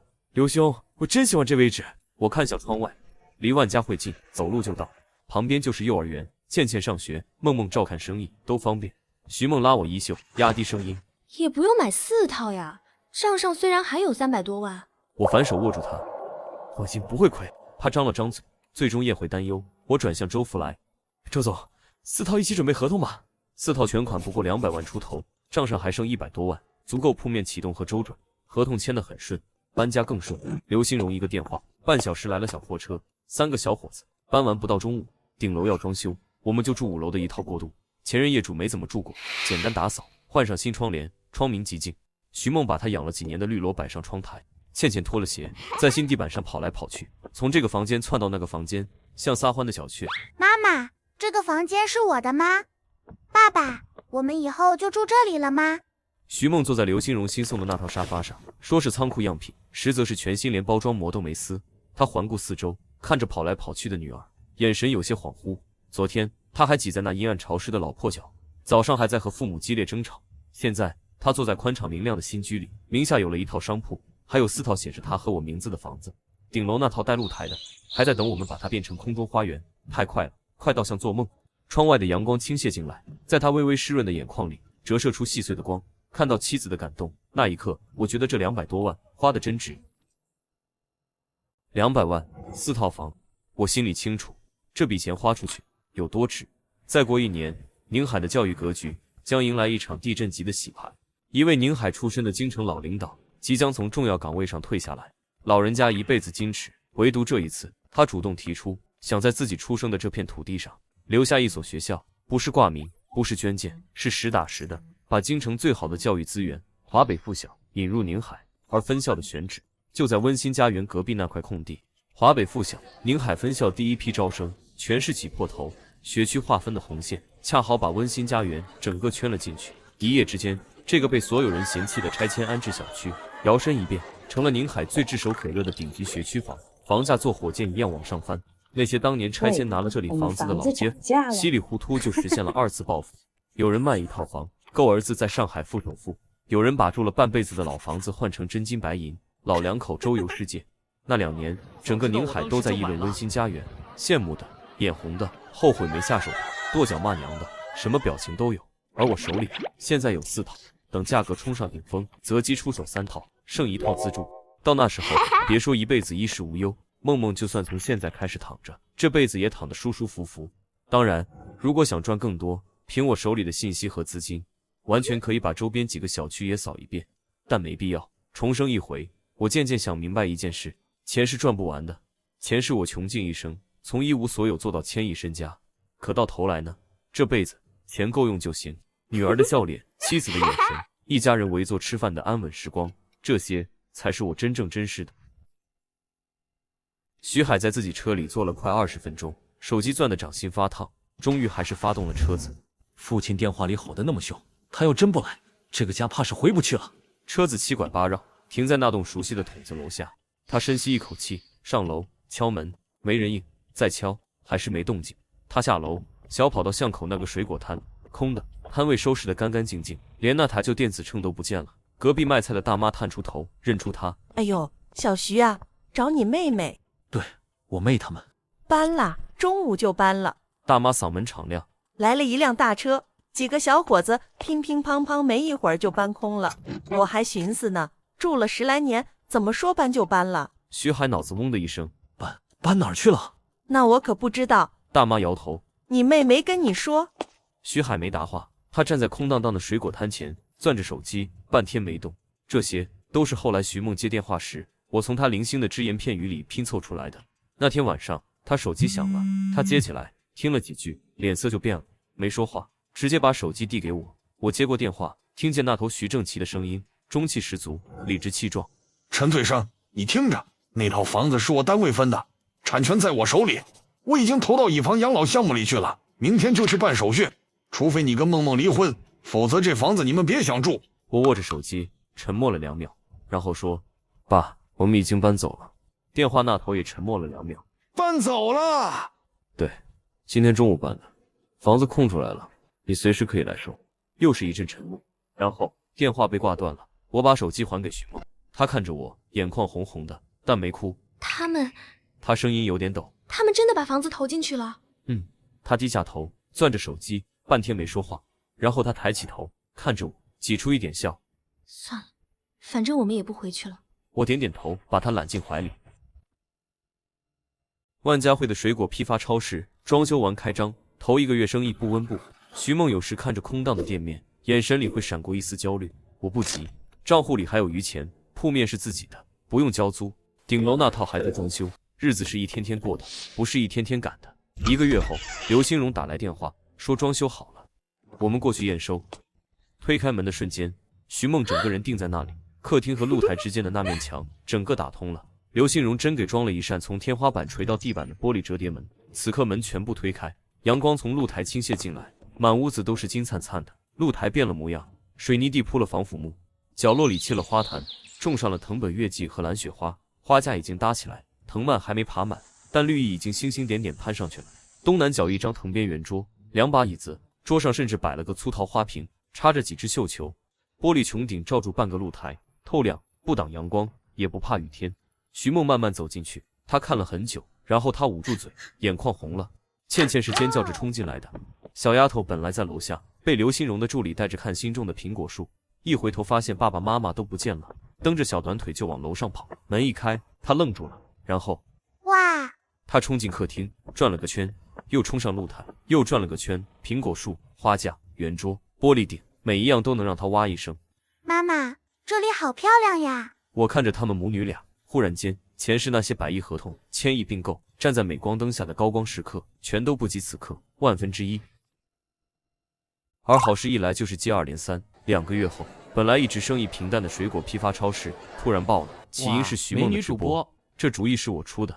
我说，默默，你每天在店里进进出出都是新客，不如开个直播试试，也不用刻意吆喝，就架个手机，拍你平时怎么卖水果，怎么理货，怎么跟客人聊天。徐梦当时有点懵。直播？我又不会那些。不用那些，我说，你就做你自己。我给他置办了2身行头，不是那种花里胡哨的直播装，就是棉麻衬衫、素色围裙，头发随手一扎，清爽干净。灯光也没弄那些奇奇怪怪的滤镜，就一盏暖调的补光灯打在水果摊上，背景就是万家汇的档口，木架子上整整齐齐码着当季鲜果，手写的价签歪歪扭扭，是倩倩的笔记。第1周，直播间里平均在线3-5个人。徐梦也不急，没人说话他就低头理货，偶尔抬头对着镜头笑笑，说2句。今天草莓很甜，蓝莓新到的。第2周，有一天晚上，他刷手机，刷到隔壁省有个蓝莓产地滞销，农户蹲在地头唉声叹气。徐梦看了好几遍，第2天一早跟供应商打电话，直接包了500斤。他没拿这事儿做文章，只是在直播时把那批蓝莓摆上架，随口说了句：“这家的蓝莓好吃，果农不容易，能帮一把是一把。”那天晚上，直播间突然涌进来几百人，弹幕刷得飞快。姐姐好美，助农是真买了吗？已经下单，支持良心商家。徐梦懵了，手忙脚乱的回复，脸都红了。第2天，平台推流来了，助农标签一挂，流量像开了闸。第3天，订单开始用刷的，不是一单一单来，是一页一页。打印订单的机器从早上响到晚上，吱吱吱吱吱没停过。不止线上，线下也爆了。万家汇正大门开修路，市政管网改造，工期公示写的是预计8个月。正门一封，车进不来。原本冲着主街铺面去的客流，一窝蜂涌向了北侧门，而北侧门正是我和徐梦的店。货车一辆接一辆，在我店门口排成一溜，前面卸货，后面装车。这边芒果刚马上架，那边批发商已经拎着条子过来开单了。老板，金黄芒再来5箱。阳光玫瑰还有吗？给我来10件。车厘子能不能便宜点？我拿得多。仅仅1天，我和徐梦2个人就忙得冒烟了，别说吃饭，喝水都得见缝插针。回到家，徐梦靠在沙发上，连抬手捋头发的力气都没有。第2天，我赶紧让刘兴荣帮忙招了5个人过来，这才让我们缓过来一点。老弟，人我给你找齐了。电话里，刘兴荣声音洪亮，我擦了擦手，把手机夹在耳边。刘兄，辛苦。不辛苦，给你办事，我心里有数。他顿了顿，开始细数。一个货车司机，退伍兵出身，开了8年大车 ，A 本，没有事故记录，还有2个小姑娘，一个学电商的，在 MCN 机构干过，懂直播推流的门道；另一个学传媒的，长相讨喜，嘴甜，可以在直播间里帮腔。他压低声音：“老弟，我真服了，你怎么就知道正门那边有修路？真是风水看出来的。”我笑了笑：“刘兄，你是做房地产的，风水这东西有没有用，不是比我更清楚？”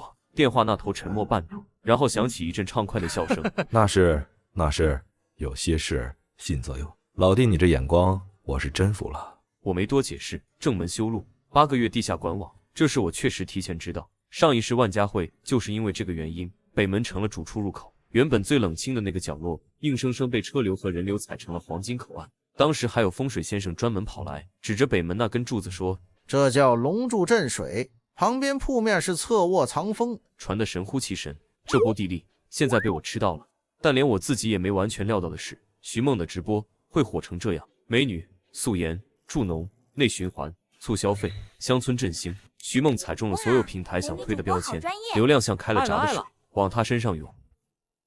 有时候忙里偷闲，他会坐在货架边发呆。醉生，我今天又算了账，上个月线上线下加起来137万，利润21万。他表情有些恍惚。有时候早上醒来，盯着天花板，就想这是不是做梦？等梦醒了，还在那个筒子楼里，倩倩睡在墙边，你还没回家。他没有说下去，我握住他的手。不是梦，就算是梦，也是咱们自己挣来的梦。他抬起头，眼眶有点红。我得转移一下妻子的注意力了。梦梦，我们现在最重要的事不是赚钱。他侧过脸看着我，我说：“倩倩下个月要去医院复查，还有，她幼儿园开始留作业了。”徐梦沉默几秒。你是说我陪她时间太少了？我是说，咱们现在不缺钱了。我看着他的眼睛，缺的是陪她长大的时间。他深深吸了口气。我知道，可我停不下来。有时候觉得停下来，这些东西就会跑掉。不会跑，我笑着说，而他却忽然眉头一皱，认真的说：“倩倩明年要上小学了，这附近最近的公立小学教学质量很一般，市里那些好的，要么划片，要么交择校费。市中心的学区房，老破小都4、5万一平，一套50、60平的300多万起步。”他越说越快，像是被什么推着往前冲。不行，我还得再赚点。看着他这副模样，我有些哭笑不得。梦梦，放心吧，咱们的女儿有福气，有福之人不用忙。他愣了一下，显然没太听懂。我也没急着解释，华北附小的事现在还不能说，时机没到，等那个消息官宣的时候，半个宁海都会疯。水果批发超市的生意像滚雪球，越滚越大。公司注册下来了，名字是我起的，梦生果业。徐梦看到营业执照上那2个挨在一起的字，嘴角弯了弯。正规了。我给妻子建议工资开高一点，她点头，把薪资往上调了一档，店里顺畅多了。我们俩总算不用天天盯在店里，尤其是直播间，小姑娘们上手快。徐梦只在特定时间出现，但每次她一上线，弹幕就炸。水果西施这个标签不知道什么时候贴上的，就这么传开了。那天下午，徐梦手机响了，挂断电话，她跟我说，以前那个市场的管委会通知我去拿退还的押金。多少钱？2000。我笑了，还不够咱们现在半天呢。那也不能不要，便宜了管委会吧。他白我一眼，已经开始换鞋。20分钟后，徐梦站在那条熟悉的巷口，小破水果摊已换了主人，新装的门头亮堂。他看了几秒，摇摇头，转身往管委会走。这些是他回来之后告诉我的。管委会办公室里，周主任一见到他，热情地判若两人。办完手续，周主任拉着他聊天，问我们现在住哪。徐梦随口说，万家汇旁边温馨家园。周主任眼睛一下子瞪圆了。温馨家园？你们住温馨家园？徐梦愣了。怎么了？周主任没答话，转身翻出一张文件，拍在他面前。那是一份红头文件复印件，标题很长。徐梦一眼扫到几个关键词：华北附小宁海分校，选址学区划分，目光往下移，一到那行字，温馨家园划入本校招生范围。下面还有小字，发布日期是3天前。啥意思？徐梦一时没反应过来。周主任在旁边絮道：你们那一片现在是学区房了，华北附小，京城来的学校，整个宁海最好的学区。温馨家园那破房子，以前谁看得上？现在你猜多少钱一平？徐梦张了张嘴，没发出声音。13万。周主任伸出2根手指， 13万还抢不着。他以为徐梦是租房，满脸惋惜。哎呦，你们要是早点在那儿买一套就好了。租房子是帮房东还贷，人家现在赚翻了。你想想，13万一平，随便一套100来平的，就是1000多万。徐梦愣在那里，1000多万，温馨家园，13万一平。他名下有4套房子的小区，4套。他后来跟我说，那一刻他腿都软了，扶着桌子慢慢坐下来。周主任吓了一跳，怎么啦？脸色这么白，是不是哪里不舒服？徐梦摇摇头，张了张嘴，声音发飘。周姐，温馨家园的房价你刚才说多少？13万啊，怎么啦？徐梦没说话，只是愣愣坐在那里，盯着桌上那份文件，一动不动。然后他拨通了我的电话。手机震起来的时候，我正在店里核对货单，屏幕上跳着老婆2个字，接起来，那头没声音。默默，最生，温馨家园13万了。我一愣，华北附小分校就在旁边，学区划进来了，13万一平。我靠在货架边，心里确实有点意外。上一次这个消息公布是在1年后，这一世提前了大半年。默默，你先回来，我们去中介看看。好。他应了一声，又顿住。最生，你当时买4套房子的时候，是不是知道什么？我笑了笑。那怎么可能？我要能提前知道，直接借钱把整个小区都扫了，还开什么水果店？那头又安静了几秒，然后他轻轻了一声，挂了电话。他匆匆往回赶，但另一个人先到了，黑色大奔队到店门口。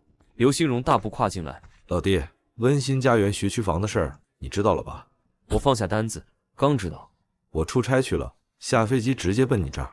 他走到我跟前，压低声音：老弟，你跟哥说实话，你是不是事先知道这个政策？我慢悠悠笑了。刘兄，学区房这事儿，我要是能提前算到，还做什么水果生意？刘兴荣盯着我看了好几秒，最后嘿了一声：老弟，运气好的人多了，没一个像你这样好的这么准的。我笑笑，没接话。徐梦回来时脸还是红的，我们仨直奔福来不动产。到了才发现不对劲，门口乌泱泱围了一大群人，大门都快被挤爆了，里面更是人满为患。温馨家园还有没有房源？什么户型都行，我全款。周福来从里面挤出来，脑门全是汗。他看到我，眼睛一亮，快步迎上来。陈先生，您来了。旁边的顾客都看愣了，这中介老板怎么见了这个人跟见了亲爹似的？我笑了笑，周总，生意不错，托您的福。周福来点头哈腰，把我们引进小会客室。陈先生，您这次来是想卖房子？周福来眼睛一亮，温馨家园的。哪几套？徐梦抿了抿唇。5楼那套，还有3楼那套，顶楼的留着自住，另一套先放着再看看。周福来连连点头，开始算账，笔尖刷刷画着，数字跳出来，他把纸推到我面前。陈先生，5楼那套98平，保守估计1250万；3楼那套95平，差不多1230万，2套加起来2480万。我看见徐梦的手指微微颤了一下，我点点头，行，就按这个价挂。周福来连连点头，又想起什么。陈先生，中介费。我笑了。周总，这回不能免了吧？周福来愣了一下，脸上浮现出复杂的表情。陈先生，您上次跟我说，下次让我把中介费赚回来，当时我就当场面话，没往心里去。结果呢，您真回来了。他目光灼灼地看着我，刘兴荣的目光刷地扫过来，徐梦也侧过脸看着我。我微微一笑，搂住徐梦肩膀，跟我没关系，是我老婆人美心善，忘记啊。徐梦脸疼得红了，轻轻打了我一下。手机震了一下，2480万到账。我瞥了一眼，把手机揣回兜里。徐梦却一直盯着自己的手机屏幕，那串数字他反复看了好几遍，又用手指点着，数了几遍，才抬起头。崔生，我现在是千万富翁了。我点头，对。可我一点感觉都没有。他皱着眉，表情困惑。数字在手机里，房子还在那儿没动，店里该忙还是忙，怎么就千万富翁了？刘兴荣在旁边扑的笑出声。弟妹，富豪就得过富豪的日子，这样才有真实体验。老弟，听哥一句劝，换个房子，大别墅。我们公司在翠湖那边刚推出一批独栋，环境好，私密性强，带院子带车库，我给你留一套最好的，就当我感谢你了。他说的真诚，我也知道他的算盘。这次温馨家园学区房的消息一出，他手里囤的那些房子和万家汇的股份涨得比我还狠。这一波下来，不比他开发2个楼盘赚的少，他更想教好我了。但我摇头。刘兄，好意心领了，房子就不换了。徐梦在旁边用力点头。对，顶楼的阳光房我还没住够呢，露台上的月季刚开，我每天早上都要去看一圈，搬走了多可惜。他说这话时，语气里带着小女生才有的那种喜欢。我看着他，心里那点念头更坚定了。上辈子什么别墅没住过，空荡荡的大房子，一个人走来走去，回声都比人声大。现在一家3口挤在温馨的顶楼，玻璃穹顶下喝茶看星星，比什么豪宅都强。刘兴荣见我们俩都摇头，也不坚持，立刻又有了新主意。行，房子不换就不换，那车呢？车？对，你们现在这生意怎么也得有辆车吧？以后有客户往来，总不能开货车接送吧？他顿了顿，又补了一句：弟妹现在好歹是水果西施，出门坐公交，粉丝不答应啊。最后那句话把徐梦逗笑了，他看了我一眼，眼神里有点松动。我想了想，点头。行，下星期有个车展，我们去看看。半小时后，我们回到万家汇，车还没停稳，我就觉得不对劲。店门口围了一圈人，什么情况啊？不是买东西的，是看热闹的。几个男人堵在门口，叉着腰，叼着烟，烟雾缭绕中透着一股来者不善的味道。我心里一沉，推开车门，快步走过去，挤进人群，看清店里的情形。直播架子倒在地上，手机屏幕碎了，原本摆得整整齐齐的水果筐翻了2、3个，握干滚了一地。几个小姑娘缩在角落里，脸色发白。直播间那个位置，平时徐梦坐的，现在坐着一个中年男人，寸头脖子上挂着拇指粗的金链子，翘着2郎腿，手里攥着2个文玩核桃。他眯着眼打量我，没起身。你就是老板？我扫了一眼店里，声音稳着。几位有什么事？寸头男人啧了一声，把核桃往桌上一放。自我介绍一下，我叫勇哥，城东勇哥，做商务公司的，最近想扩张，看中你这铺面了。他站起身，走到我面前，上下打量。你这位置不错，又是北门，又是直播，生意挺火吧？我没接话，他继续说：我给你个价，5万，你拿着钱换个地方重新开，这铺面我要了。他拍了拍我肩膀：老弟，给个面子，今天就搬。我低头看了看他拍过的地方，又抬起头：勇哥是吧？这铺面我不卖。勇哥盯着我：老弟，你可能没听清，我说的是给个面子，这面子你接不接？我冷冷一笑。这时身后车门打开，刘兴荣大步走过来。谁在这闹事？勇哥转头，眼睛眯了眯，脸上立刻堆起笑。哟，刘董，您怎么来了？这小店是您罩着的。刘兴荣走到我身边，冷笑一声：罩着？这万家汇整片都是老子开发的，我的铺面想给谁就给谁。他往前逼了一步：你算哪根葱？跑我地盘上玩黑社会？勇哥脸色变了几变，腮帮子咬紧，最后还是把那口气咽下去。刘董，您这话说的，我就是来谈生意的，和气生财嘛。谈生意？刘兴荣指着倒在地上的直播架和碎了一地的水果。这就是你谈生意的方式？勇哥干笑2声，没接话。他转头看向我，眼神阴恻恻的。行，老弟，今天有刘董在，我给你面子。他走到门口，又回头。不过你最好想清楚，是不是真能被别人罩一辈子？一挥手，那几个男人跟着他消失在人群中。店里安静下来，几个小姑娘憋不住哭出声。徐梦从门外冲进来，一把抱住我：你没事吧？没事儿。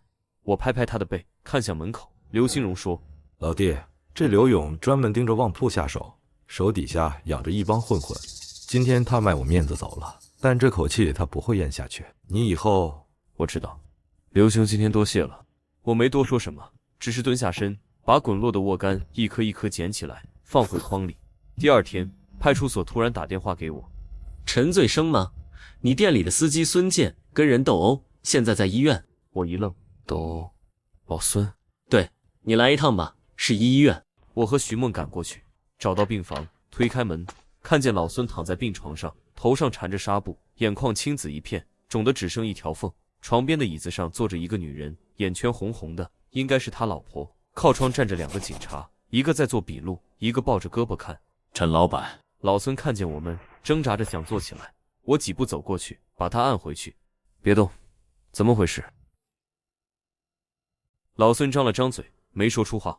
旁边他老婆眼泪又涌出来，声音哽咽：陈老板，我家老孙他不会惹事的，他是老实人。我知道。我看着老孙，老哥，慢慢说。老孙喘了口气，开始讲。今天一早，他去拉火龙果，货装好，刚开出市场大门，路边忽然冲出来一帮人，手里拎着棍子、石头，二话不说往车上招呼。有人爬上后斗，把刚装好的火龙果往下掀，一箱一箱摔在地上。老孙当过兵，跳下车，冲上去撂倒2个，但对面人多，他再能打也架不住7、8个人围着招呼，后脑勺挨了一棍。倒下之前，看见有人砸车窗，拿刀扎车胎。再醒来就是在医院。老孙说完，咬着后槽牙，腮帮子鼓得老高。我跟2个警察一起走出病房。警官，这事儿我递了根烟过去，年纪大点的那个接过去，叼在嘴上没点。你店里的人？对，司机，部队退伍的，从来不惹事。他点点头。那帮人跑得快，我们到的时候只剩一地烂果子，车牌子被泥糊了，监控拍到几个背影，脸看不清。那这怎么办？笔录做了，案子立了。他看我一眼，但你也知道，这种案子除非统一打黑，不然不好办。我心里有数了。回到病房门口，徐梦正从里面出来，给了老孙老婆8钱，让老孙安心养病，店里的损失不算什么，等他好了再回来上班。养伤这段时间，工资照发。老孙老婆追出来，一把拉住徐梦的手，感激的说不出话来。走出医院大门，徐梦问我，警察那边怎么说？我告诉他，案子立了，但不好抓。他皱起眉，那怎么办？要不要找刘新荣帮忙？我摇摇头，不用找他，白有白道，黑有黑招，放心吧，这事我来办。我给顾卫东打了个电话。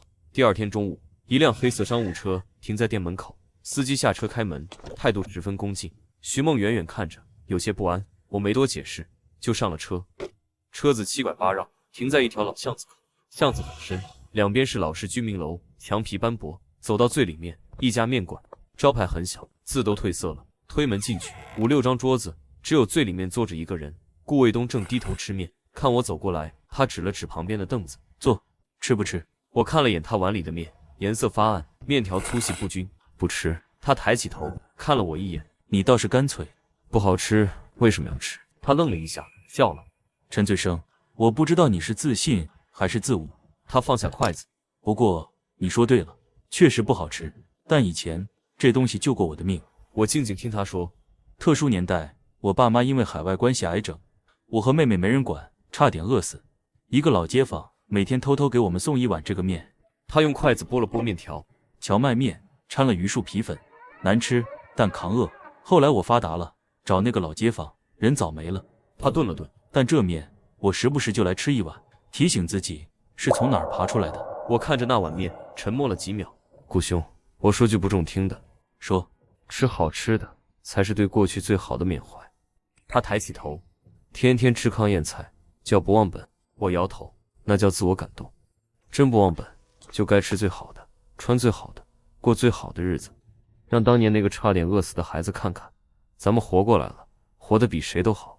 顾卫东盯着我看了好几秒，有道理。他擦了擦嘴，神情恢复如常，说正事。那个刘勇只是小角色，但他背后是昌江公司的赖老三。赖老三早年混社会的，后来洗白混进区政协了。顾卫东语气不屑。我说，都上岸了，还这么嚣张。身不由己。顾卫东靠在椅背上，他是别人手里的一把刀，不是他想嚣张，是他不嚣张，就有人换别的刀。我点头。那还没真正上岸。顾卫东笑了笑，这事我帮你搞定。多谢。别急着谢。他看着我，下周我女儿生日，办个小聚会，你带你女儿一起来。我看着他，父女关系处得不错。顾卫东脸上露出一丝柔软。根据你的信息，我把暖暖找回来之后，花了不少心思陪她。最近外面的事都推了，天天在家陪她玩。他顿了顿，她从小没爸，现在有了，但没什么朋友。我想给她多介绍点同龄孩子。你女儿多大？5岁。我家暖暖6岁，正好能玩到一块儿。他看着我，下周末带你媳妇儿和孩子一起过来。我点头，行。回到家，徐梦正在露台上给月季浇水，我把事情跟他说了一遍。他听完，手里的水壶停在半空。顾卫东，就是你上次说的那个朋友？对。徐梦明显紧张起来。那他家是什么样的？我穿什么去？倩倩穿什么？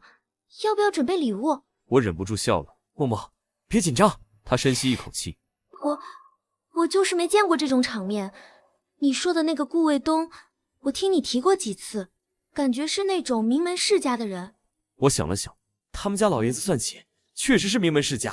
徐梦脸都白了，但是我话锋一转，顾卫东本人是他们家最没出息的那个，跟我臭味相投，也就是个混混。徐梦瞪我搂住他肩膀，别想那么多，明天先去给你和倩倩买身衣服，然后去车展看看车，下周开新车去，体体面面的。真的只是普通人家？比咱们现在差点。他被逗笑了，轻轻打了我一下。第二天，宁海最高档的商厦女装专卖店里，我给徐梦挑了一件米白色的连衣裙，她拿着衣服进了试衣间。几分钟后，门打开，徐梦走出来，我愣住了。裙子很合身，米白色衬得她皮肤更白，头发披散着，微微低头看我。那一瞬间，我忽然想起上辈子见过的那些明星模特，但没有一个能让我心里这样猛地一动。好看吗？她小声问，我没回答，只是看着她。导购小姐在旁边轻声说：“太太，这件衣服太适合您了。”徐梦抿嘴笑了笑，看了看镜子，然后她拿起吊牌，脸上的笑容凝固了。她转过头，眼神带着惊慌：“老公，6800。”这件包起来。我把卡递给导购，又指了指衣架，那件，还有旁边那条裙子，都拿给他试试。徐梦一把抓住我胳膊，压低声音：“太贵了。”我没理他，冲导购抬了抬下巴，去拿。导购小姐眼睛亮了一下，快步走向衣架。几分钟后，试衣间的门又开了，她穿了一条藏蓝色的丝绒长裙出来，领口开得恰到好处，腰线收得精致。我又让她试了浅灰色的针织套装，再是黑色的简约连衣裙，每一件都好看，不是衣服好看，是她穿着都好看。都包起来。刷完卡，她双手把卡递回来。先生太太，我帮你们把衣服包起来。这时候，倩倩拽了拽我的手：“爸爸，我想上厕所。”我低头看她，好，爸爸带你去。我转头对徐梦说：“你在这儿等着，把东西收好，我带倩倩去厕所，马上回来。”她点点头。我牵着倩倩往商场里面的洗手间走。后来我才知道，就在我走后没多久，两个年轻女孩从店门口经过，其中一个随意往里瞟了一眼，脚步突然顿住。姐，徐梦转头看见来人，也是一愣。小月，这女孩正是徐梦的表妹卢小月。卢小月几步冲进来，上上下下打量着她。姐，真的是你，我还以为我看错了。徐梦笑了。你怎么在这儿？我跟同学约了吃饭。卢小月目光落在她身上，那件还没来得及换下来的连衣裙上。姐，你这是在这儿买衣服？徐梦有些不自在地拉了拉裙摆。没有，就随便看看。旁边另一个女孩也走进来，好奇地打量徐梦。卢小月反应过来，哦，这是我表姐。姐，这是我同学，我们一块儿吃饭去。你好。徐梦冲那女孩点点头。姐，那我们先上去了，回头我给你打电话。卢小月拉着同学往外走，走出店门，拐过弯，那同学立刻拉住卢小月。小月，你表姐好有钱啊！卢小月一愣，有钱？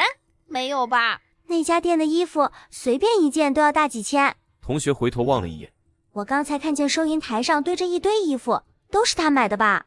真的假的？卢小月脚步慢下来。听说妻子碰到表妹，我没往心里去。2天后，我们去看车展，目标明确，商务车。徐梦路上就打过预防针。老公，咱别买太贵的，10来万、20万就差不多了。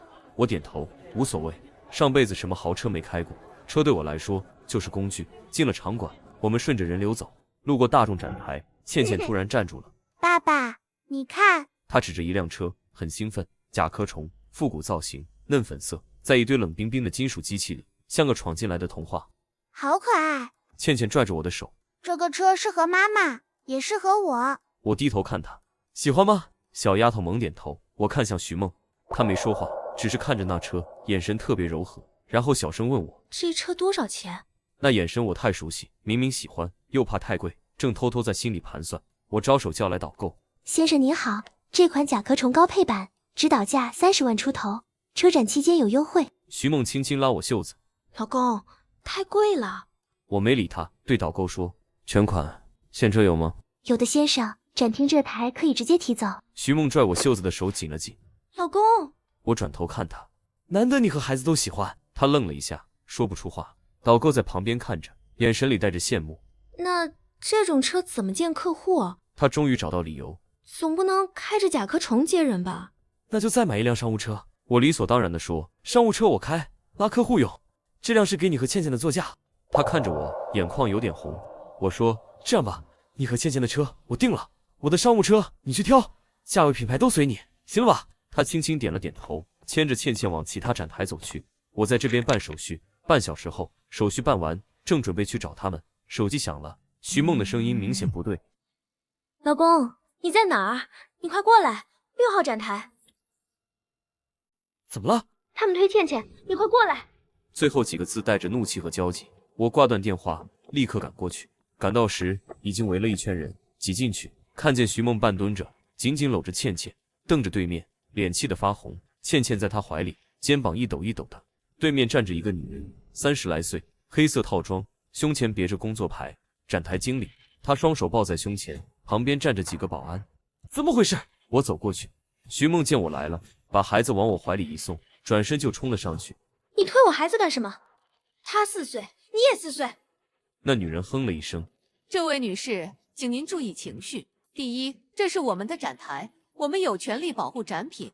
第二，围栏在那里，是你女儿自己钻进来的。第三，她伸出3根手指晃了晃，我只是轻轻挡了一下，她自己没站稳摔倒的，跟我有什么关系？您这样大呼小叫的，影响我们展台形象，我可以叫保安请您出去。我什么？那女人打断他。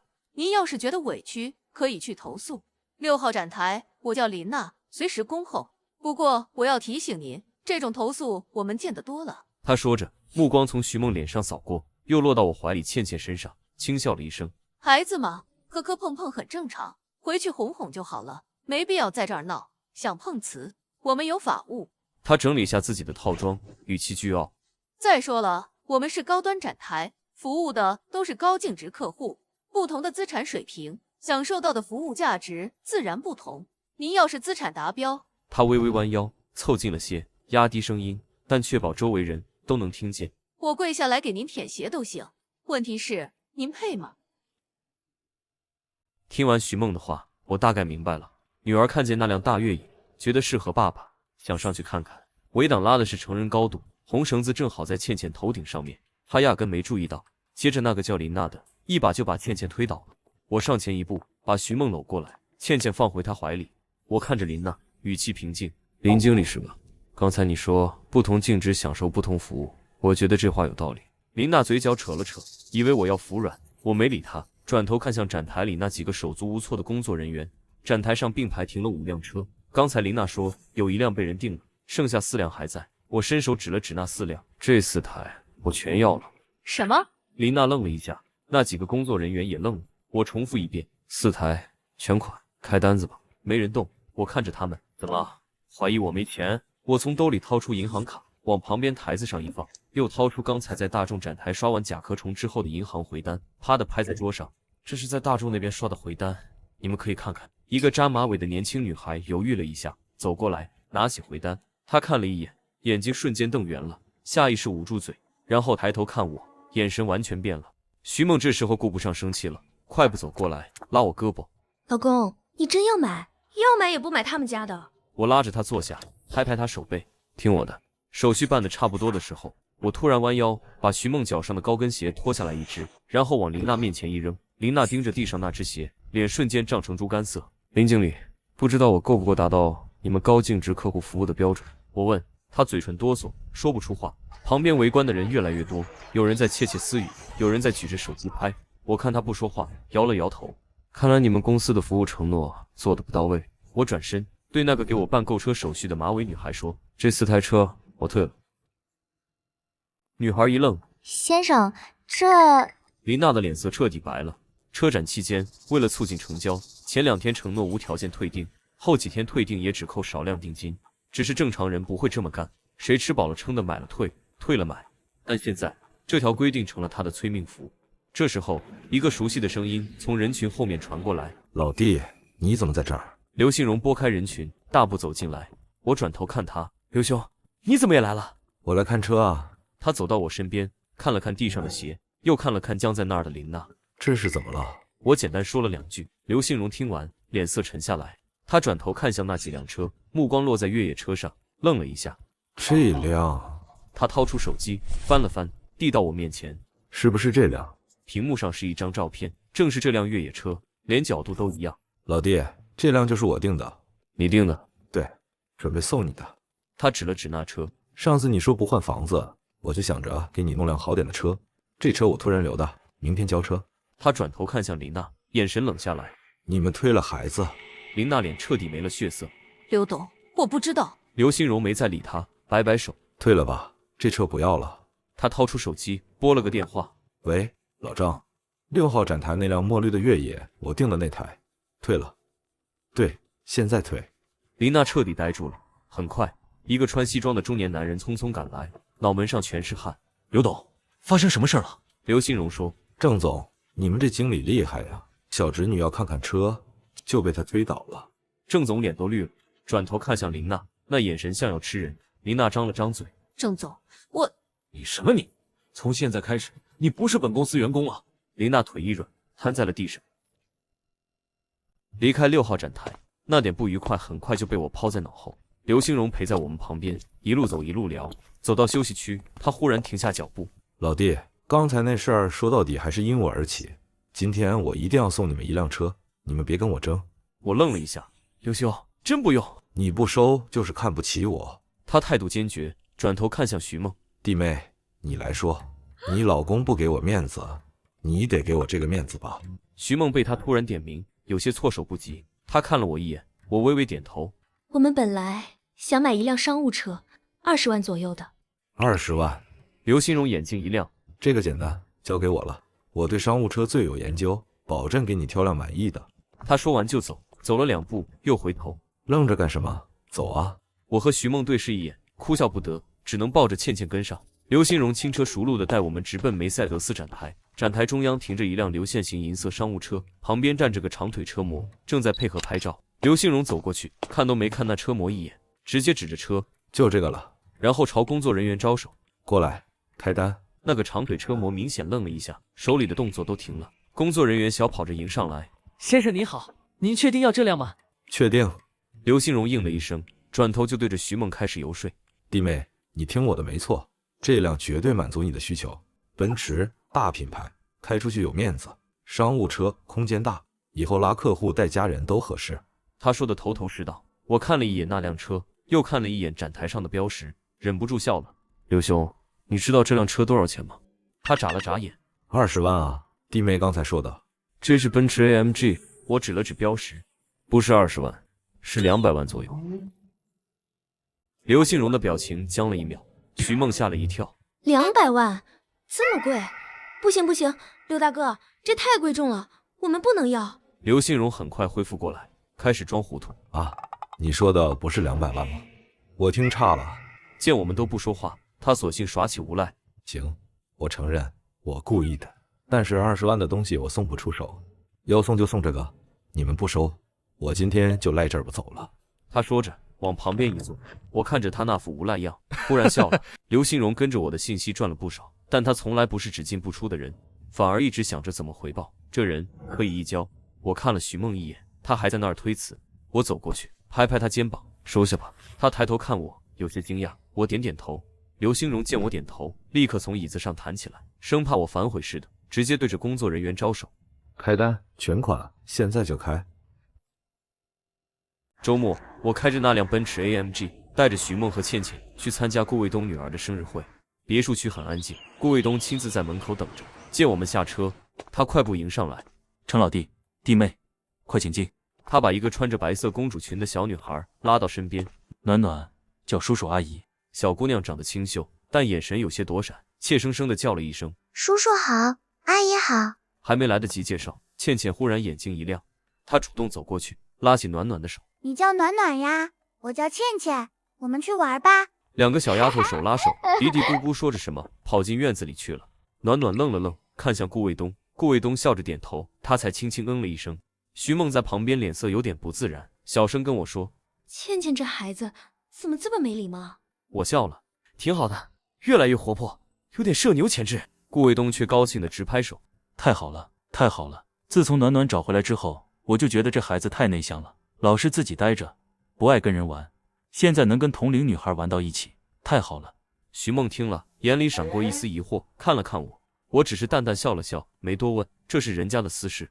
顾卫东很有眼色，主动开口：“我的事陈老弟清楚，孩子是找回来了，但他妈妈现在还不肯原谅我。”我点点头，安慰他：“慢慢来，有些事急不得，水到渠成就好。”他听了，明显兴奋了一下。老弟，有你这句话，我心里就踏实了。徐梦在旁边看着这一幕，眼里闪过一丝诧异。他没想到这么成功的人，竟然这么听我的话。我去看看孩子们。他说完，往院子里走去。顾卫东趁势拉住我：“老弟，走，去书房坐坐。”书房在2楼，推门进去，我愣了一下，里面坐着一个头发花白的老人，正端着茶杯，慢条斯理的喝茶。顾老爷子。顾卫东有些不好意思：“主要是我爸想见见你，怕你不愿意来，事先就没跟你说。”我上前道：“老爷子好。”顾老爷子放下茶杯，站起身，冲我点点头：“陈小友，请坐。”他亲自给我倒了杯茶，双手递过来：“陈小友帮我找回了孙女，我这个老头子说什么也要敬杯茶，感谢一下你。”我双手接过：“老爷子您太客气了，我找顾兄也不是没所求的。”顾老爷子点点头：“我知道，为了女儿嘛。”他指了指顾卫东：“他不也是为了女儿？对双方都是大好事。”他顿了顿，看着我，目光炯炯：“当然，我这个老头子想见陈小友一面，也不是没所求的。”我一听就明白了，放下茶杯：“老爷子请讲。”他缓缓开口：“我听陈子说，陈小友测吉凶祸福一道，十分精通。所以我也想请小友帮老夫测一测。”顾老爷子要测，我没法推。关于顾家的事，我知道一些。顾家跟国内其他世家不一样，主要势力在海外。当年国内经济开放，急需外资和技术，顾老爷子抓住机会大量引入，加上留学时期跟一些开国元老建立的交情，让顾家逐渐走进国内，版图也扩展到政治领域。这种背景有好有坏，一方面难以真正融入，容易被当外来户；另一方面又落得清贵，跟各方都没什么过节。其他世家在海外拓展利益时，也需要顾家帮衬，所以都会给老爷子几分面子。但有一件事让顾家得罪了国内一个顶级世家。当年顾家捐献了一批文物给博物馆，几年后，其中一件突然出现在拍卖市场，老爷子以为是博物馆监守自盗，气得不行，坚持要追究。但他没想到，那件文物是被一位老同志借走的，一追究就得罪了人，结果就是顾卫东的大哥顾卫红，试图止步不前。这段往事在脑子里过了一遍，我看向顾老爷子，点点头。老爷子想测什么？测个吉凶。他顿了顿，顾家未来的吉凶。我沉吟片刻，那请老爷子写个字吧。他提笔在纸上写下一个鼎字，我看了看那个字，又看了看老爷子，心里有了数。有些事不能明说，但可以点一点。我拿起笔，在旁边写了一首诗：金鼎沉沙20秋，何必归照起无由？浮云蔽日终须散，且看江水向东流。顾老爷子看着这首诗，微微皱眉，他抬眼看了看我，眼神里闪过一丝失望，但很快掩饰过去，淡淡点了点头。多谢陈小友。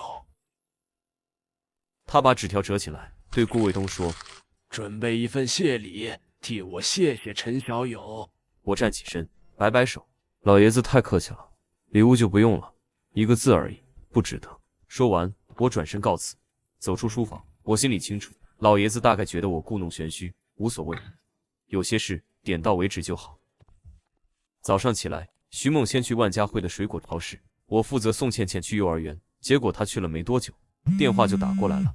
老公，你快过来，店又被围了。匆匆把倩倩送到隔壁幼儿园，掉头就往万家汇赶。赶到的时候，发现情况不太对，水果店门口围了一大圈人，里3层外3层。我挤进去一看，愣住。只见我的店铺门口跪着一排人，我们错了。打头的正是那个勇哥。1个礼拜前还在店里嚣张跋扈，这会儿直挺挺跪在店门口，脑袋耷拉着，脸上青一块紫一块。他身后跪着4、5个小弟，一个个鼻青脸肿，有2个胳膊还用绷带吊着。这一排人正齐刷刷的磕头，咚咚咚，脑门往地砖上砸，一点都不含糊。旁边站着2个人，顾卫东的司机，还有那个保镖，双手抱胸，面无表情的盯着。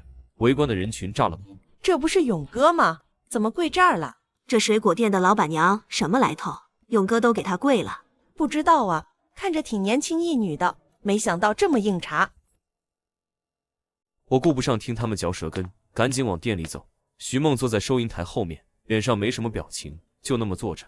但我太了解他了，他手攥着杯子，指节发白。我走过去，握住他的手，冰凉。他抬头看我，眼眶一下就红了。老公，他们一开门就跪这儿了，吓死我了。我有些无语，大家都觉得你是硬茬，结果你在店里吓得够呛。我拍拍他手背，转身出去找那个司机。怎么回事？司机态度很恭敬。陈先生，老板吩咐的，让这些人磕头认错，磕到您和夫人满意为止。磕多少了？没数，不满意就一直磕。我点点头，走到勇哥面前，蹲下来。勇哥抬头看我，满脸是汗，脑门上磕破了皮，血混着汗往下淌。勇哥，又见面了。我看着他，货车是你叫人砸的吧？火龙果是你的人扔的吧？司机也是你的人打的吧？你说怎么办？要不留一只手下来？他脸色刷得白了，东东又开始磕头。大哥，我错了，有眼不识泰山，我赔，什么都赔。赔钱吗？对，货车、水果、医药费，我赔双倍、3倍也行。我摆摆手，钱不用赔。万家汇里还有没有你收保护费的商户？他张了张嘴，有还是没有？有，全部退回去。以后这个市场，你们的人不许再进来，听明白了吗？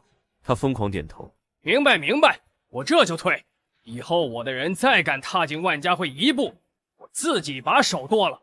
我站起身，没再看他。周围忽然爆发出一阵欢呼。听见没有？以后没保护费了。老板娘真仗义啊，替咱们把这帮孙子赶出去了。何止仗义，那是真牛批。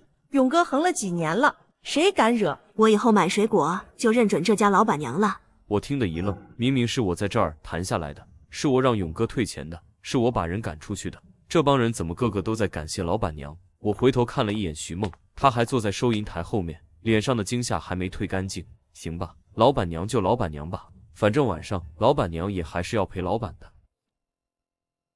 勇哥的事儿，顾卫东这么快就摆平了，我决定再点他一下。电话接通，我先道谢。顾兄，刘勇的事，谢了。小事。顾卫东说，赖老三那边打了招呼，他不敢再动。行，我顿了顿。对了，上次你爸那个字，我测完一直没细说。涉及文物，我不好讲太多，免得泄露天机。不过宽心是福，有些事情不能计较太多。顾卫东沉默2秒，我明白了，我会跟我爸讲。挂了电话，话说到这份上，够了。后面他们顾家怎么选，不关我的事。中午，店里我们几个围着小桌吃盒饭，罗点点一边扒饭一边刷手机，突然呀了一声。我家要拆迁了。这姑娘是招来帮徐梦做直播的，宁海本地人，学传媒，性格活泼，整天叽叽喳喳的。什么拆迁？诺，新闻推送。他把手机递过来，我接过来看，标题很大：西南老城改造启动，滨江商务区扩容。内容跟我上次在刘新荣饭桌上说的一模一样，老城拆迁，滨江扩容，全部压中。我把手机还给他，继续吃饭。余光瞥见徐梦正看着我，他没说话，但那眼神我懂，他也想起那天的事了。我迎着目光冲他眨了眨眼，他愣了一下，随即抿嘴笑了，低头继续吃饭。就在这时，店门口传来一阵急刹车的声音，一辆黑色大奔直接停在门口，车门弹开，刘新荣几乎是跳下来的。老弟，他大步流星冲进来，脑门上还挂着汗。刘兄，怎么了？这次你得帮我。他一屁股坐到我对面。西南区那个规划，你看到新闻了吧？刚看到，全中了。他拍着桌子，你那天说的话全中了。新市长上来，第一把火就烧在老城改造和滨江扩容。他深吸一口气，老弟，我现在压力大呀。我敲了敲桌子，压中了还压力大？就是因为压中才压力大。他急得直搓手。远景集团现在炙手可热，可老城改造哪是那么容易干的？拆迁、安置、文物、商户，哪个环节出点纰漏，盯着我的人能把我生吃了。他压低声音，前阵子我用其他地块从几个公司手里换了不少西南区的土地，那时候他们笑我傻，现在一个个眼红的滴血，等着看我出错呢。我听着没接话。新市长已经找过我了。刘信荣继续说，文市长问我具体方案，我说尽快拿出让他满意的东西。他身体前倾，老弟，这一次你无论如何得帮我。我点了点桌子，刘兄，你们公司那么多高管，能人不少，这种事需要调动整个公司的资源，我一个外人不方便插手。有什么不方便的？你来我们公司当 CEO， 年薪1000万，怎么样？我摇头，我这个人自由惯了，干不了 CEO。那就这样，他脑子转得飞快。你算我们公司的执行董事，代理 CEO 职责。等西南区这摊子忙完，老弟你来去自由，我绝不拦着。我笑了，我又没你们公司的股权，当什么执行董事？他嘿嘿一笑。万家汇这边，我前段时间收了不少股份，全转给你，然后你拿这些股份跟我远景集团做股份置换，不就得了？我微微一怔，这个条件有点意思。万家汇的股份拿到这个，我就不仅是这里的商户，而是市场的股东了，这差别可太大了。我想了想，伸出2根手指。2个条件：第一，万家汇的股份该多少是多少，我按市场价买，你的人情我领，但钱不能少。他张嘴想说什么，被我抬手止住。第二，我看着他的眼睛，西南区的规划我要全权做主，方案我来定，团队我来挑，流程我来走。远景集团上下，包括你刘兄在内，都得听我调遣。刘信荣愣了1秒，然后他笑了，笑得很畅快。行，他伸出手，老弟，就这么定了。3天，股权置换全部走完。4天，临时股东大会上，我和徐梦正式成为远景集团新股东。虽然他股份占比不大，但股东就是股东。早上出门前，他在镜子前站了快20分钟，藏蓝色职业套装，头发盘起，露出白皙后颈。我愣了一下，第一次见他这么穿，简直白领丽人。股东大会很快结束，我成为 CEO， 徐梦坐后排，全程安静地看着。管理层等着，去见见人。刘新荣说完就要拉徐梦同去。弟妹，你现在也是股东，一起听听。徐梦看向我，眼神里有期待。我点头，一起听听。管理层会议室坐满高管，熟悉的面孔点头致意，陌生的则带着审视，还有不屑。尤其左边首座，一个50来岁国字脸男人，目光带着敌意。刘新荣低声说：“吴宽，袁总经理，你在，他权力就小了。”刘新荣宣布任命后，加重语气：“以后我的意见与陈总相左，以陈总为准。”下面一阵哗然，胡宽嘴角下压。我起身简单自我介绍，掌声奚落。胡宽没动，正要坐下，他开口了：“陈总不到30，这个年纪当 CEO， 远景历史上没有过吧？”旁边一人附和：“本科学历，非专业出身，地产行业专业壁垒高，陈总能胜任？”我没回答。戴眼镜高管接话：“西南区项目涉及拆迁改造，方案改了600几百页，陈总自信接得住。”这时，胡宽站起来盯着我：“我有一个具体问题，西南区改造有3处清末民初老建筑要保护，施工期间地下管线改造、地基开挖，稍有不慎就会造成沉降塌陷。我们研究1个月，陈总有解法。”会议室所有人都看着我。徐梦手指轻轻攥紧，他听得出来这是下马威。如果我说不出所以然，在座没人会服我。我低头看图纸，3处老建筑位置标注清楚，周边管线地基也有说明。胡宽确实下了功夫。我抬起头，淡淡一笑，该让徐梦看看她老公是什么成色了。胡总问题问得好。我把图放回桌上。不过回答前，我先问你一个问题。方案改到第6版了，预算3000万打连续墙。胡宽愣了半秒。对，3000万左右。我话锋一转，那你知道这个方案有致命漏洞吗？他脸色微变。什么漏洞？我把图往前推了推。清末民初老建筑地基最浅，最深不超过2米。你们连续墙打到地下12米，直接穿透地基。穿透后地下水脉改变，地基土质流失，这不是保护，是加速破坏。胡宽脸色变了。会议室开始有人小声议论。我靠回椅背，声音不紧不慢。这是第1个问题。第2个问题，方案里提到的3家公司，天工建设、宏达岩土、永昌管业。我拿起文件翻了2页。天工法人姓胡，是你堂弟。宏达股东里有个是你侄子。永昌管业成立不到半年，唯一合作方就是远景，签的单子全是西南区前期工程。会议室彻底安静，所有人目光看向胡宽，他的脸一点一点变白。你血口喷人！他猛地站起来。正常商业合作，我堂弟做工程10几年，凭什么不能投标？我看着他，没说话，等他吼完才慢慢开口。胡总，我还没说他们有问题，你这么激动干什么？他噎住了。我转头看向财务总监李总，麻烦把这3家公司近2年财报拿过来。刘新荣点头，去拿。3份财报放到我面前，我拿起来，但没有翻开，只是捏在手里看着胡宽。胡总，你在远景17年了，我给你2个选择。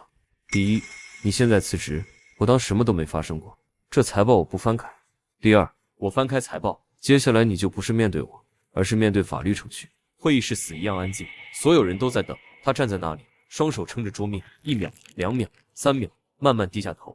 我辞职。我把财报放下。胡总慢走。扫视一圈，无人再敢与我对视。继续开会。新官上任第一把火，我烧了胡宽。当天这事就传遍远景上下，效果立竿见影。接下来几天，政策推行顺畅无比，各部门配合度拉满，要数据给数据，要人给人，没人敢打太极。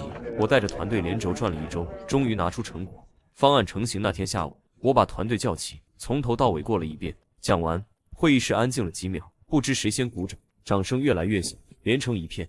我扫了一圈那些熬红眼的面孔，笑了笑，回去睡觉，明天聚餐。没人动，一个工程师搓着手。陈总，能不能再讲一遍地下管廊的布局？我没太听懂，但感觉特别厉害。我哭笑不得，这帮人熬傻了。但我知道，从这天起，远景上下对我是真的服了。我把方案拿给刘兴荣，他翻了几页，直接站了起来。老弟，好，太好了！这项目干成，我老刘这辈子值了。他激动地在办公室转圈，转了2圈，却突然停住，脸上的兴奋褪成忧虑。暂时有话直说。他搓着手坐下。第一个问题，市里能通过吗？文市长新官上任，我怕他没这个魄力。我笑了，做思想工作，实在不行，到时候我陪你去。刘兴荣脸色稍缓，眉头又皱起来。第二，花钱太多，预算超原先3倍，肯定要大规模贷款。万一……我打断他，预算上去，利润也高，长期利润是原先的6到8倍。这我知道。他苦笑。但前期投入呢？银行那边不用银行。他愣住了。什么？1期启动资金1个多亿，你不会这点钱都没有吧？刘兴荣以为自己听错了。1个多亿，我看你的规划前期没有8个亿下不来。我微微一笑，回头让你见识一下什么才是真正的资本操盘。下午，市政府小会议室，文市长带着住建局、规划局、财政局的一把手一起听汇报。刘兴荣坐在我旁边，微微有些紧张。开始吧。文市长点头。我打开资料，一口气讲了40分钟。讲到20分钟时，文市长手里的笔就停了，他靠在椅背上，直直盯着投影，又盯着我，一眨不眨。几个局长开始交换眼神，震惊、难以置信，还有一丝这人是何方神圣的困惑。讲完，我按下翻页键，会议室落针可闻，安静了足足5秒。文市长端起茶杯，各位有什么问题随便问。周局长第一个开口。老城区想挖3层地下空间，周边老建筑怎么保护？万一施工导致沉降。我打开对应页面，不是全面开挖，而是点状布局，商业、停车、管廊分开处理，用微型盾构技术连接，地面建筑基础提前加固，每栋老建筑下布置12个沉降监测点，数据实时上传。吴局长推了推眼镜，滨江扩容7个功能板块，业态布局依据是什么？会不会重复建设？我笑了笑，定位完全不同。接着一口气讲完7个板块的定位与策略。吴局长再无话可说。最后，财政局郑局长翻开本子，我就一个问题，市财政要出多少？需要多少担保？我微微一笑，郑局，这笔钱不需要市里出，不但不需要市里出钱，还能给市财政产生收益。郑局长顿时眼睛一亮。文市长放下笔，我问一个问题，大规模拆迁历来最难啃，你怎么保证能按时完成，不出意外？我看着他，几秒后开口，文市长，刚开始不需要拆迁。文市长愣住了，不需要拆迁？对。不拆迁。会议室里几个人全愣住了。刘兴荣一脸错愕地看着我，拼命使眼色。文市长盯着我，陈总，老城改造不拆迁，你怎么做？我笑了笑，换房。周局长皱眉，换房。我笑着解释，顺序换一下，先做滨江扩容，后做老城改造。滨江新区先动工，住宅、商业、写字楼全部高标准建设。建成后，市里出台政策，市政府公务员、西南老城区住户和商户享受优先换房待遇。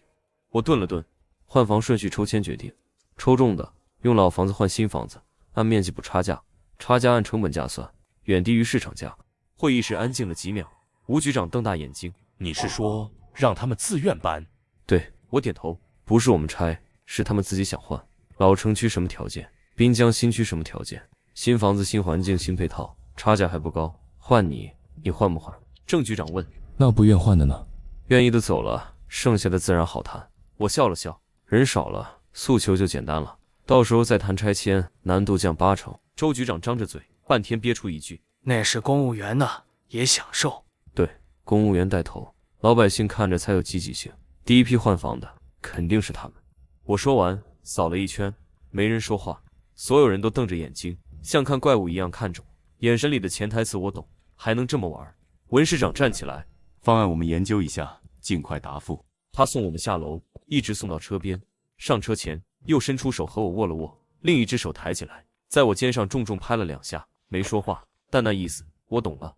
规划通过得很快，远景集团各团队重新组建，紧锣密鼓开工。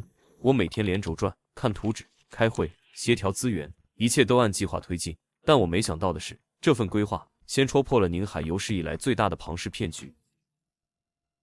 那天下午，手机响了，徐梦声音很急：“醉生，爸出事了。”我放下笔：“怎么了？”哥打电话来，说爸投的那个项目被骗了。他语速很快：“人找不到了，钱也拿不回来，爸急得住院了，我现在就往医院赶。”挂了电话，我直接拨给徐海，他叹了口气：“就是那个以房养老的项目，一个老干部牵头的，说是内部名额，每月拿利息。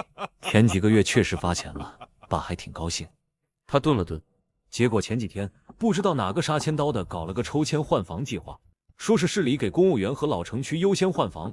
爸一听就急了，他那套老房子抵押在项目里，换不了啊。他和几个人一起去找那个老干部想退房，人家说没问题，随时赎回。结果前2天再去，人不见了，家里空了，电话打不通，项目办公室也锁了。徐海声音发哽，这下子大家都急了，一堆人堵在那儿报警。爸这个脾气你也知道，一听钱没了，当场就晕过去了。我听完沉默了2秒，我知道了，马上过去。挂了电话，我靠在椅背上，摸了摸鼻子，这事儿整的。我给文市长他们做的那个规划，是属公务员和西南老城区优先换房。消息放出去后，效果出奇的好。本来是市公务员的福利，现在惠及老城区住户和商户，那些人又不是傻子，当然想换，个个都想着把抵押给那个老干部的房产拿回来，好参与换房，一窝蜂去赎回。庞氏骗局最怕的就是挤兑，钱早就被挪走了，哪来的钱赎回？那个老干部不跑才怪。我揉了揉眉心，本意是推进项目，没想到顺手戳破了一个大骗局，把老丈人买领了。收拾了一下桌上的资料，我给团队交代了几句，让他们先干着，然后起身出门去医院看看。赶到医院，门口围满了人，有人要跳楼，病房楼上面。我抬头往上看，顶层隐约有个人影，胳膊还在挥舞。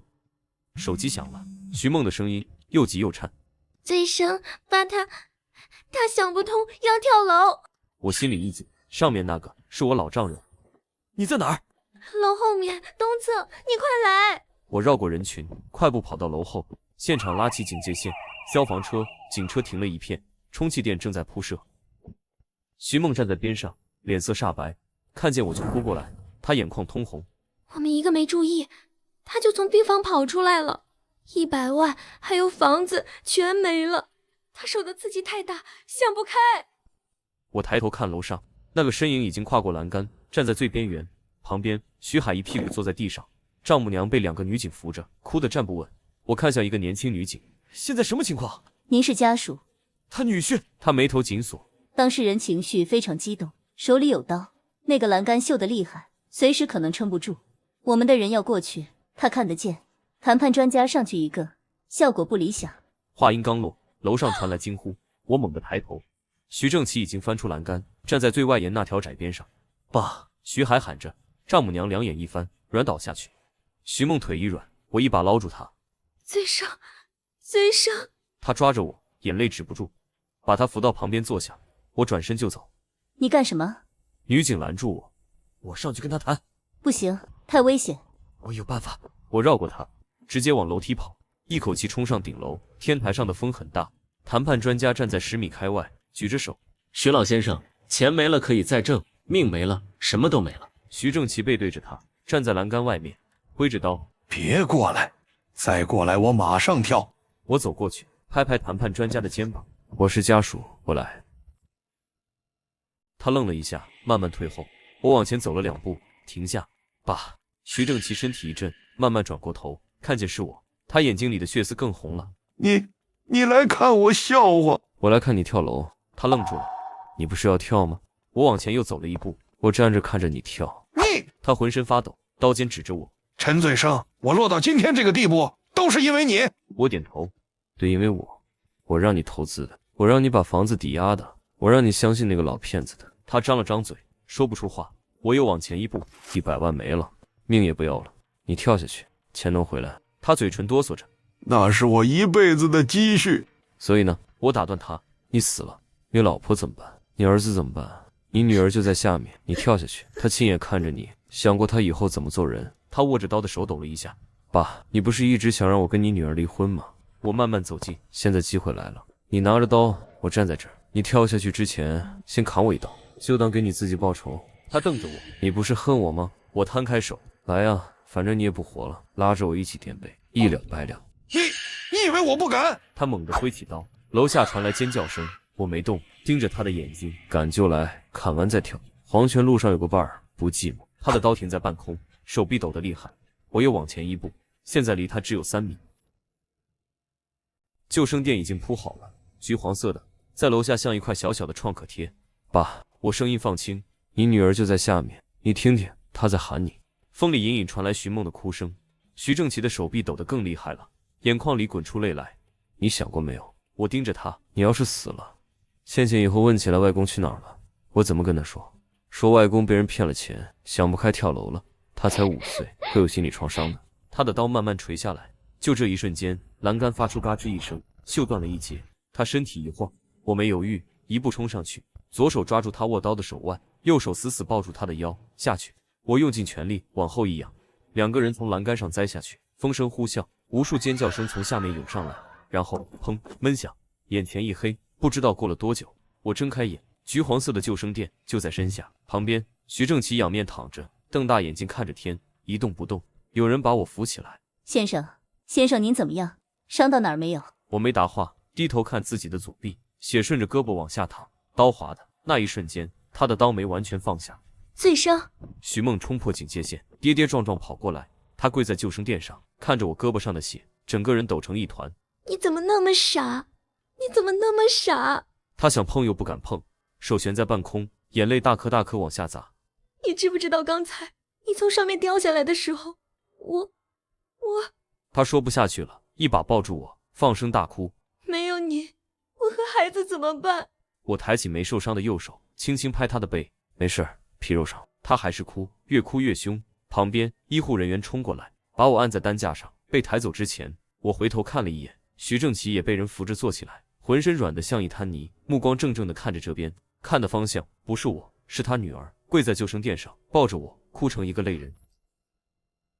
外科急诊室里，医生用镊子翻开我的伤口看了看，还好没伤到筋，缝个7、8针，养半个月就行。徐梦站在旁边，眼眶红红的，看到缝针穿过皮肉时，他的手轻轻抖了一下。疼吗？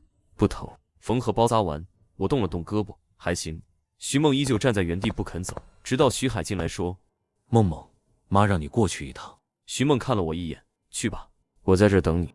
他出了门，徐海在我对面坐下。那个陈醉生，今天的事谢了。我摆摆手，他沉默几秒，又问：“你们现在住哪儿呢？”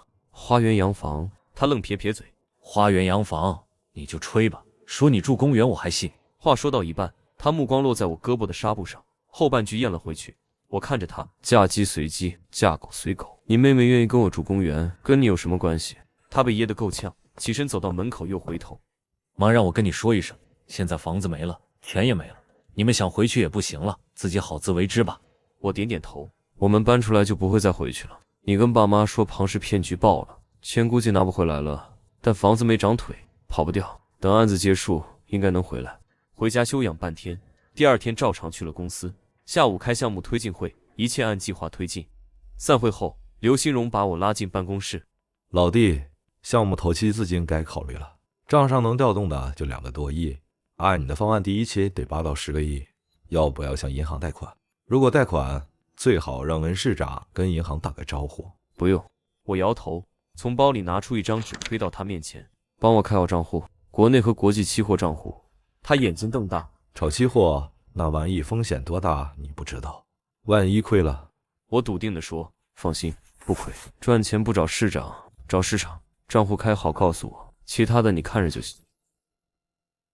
3天后账户全部开好，接下来1周我几乎住在了公司，白天处理项目事务，晚上盯国际市场，有时候一盯就是凌晨3、4点。徐梦心疼坏了，第1天晚上他就拎着保温桶来了，推开门看见我盯着屏幕，把保温桶放在桌上。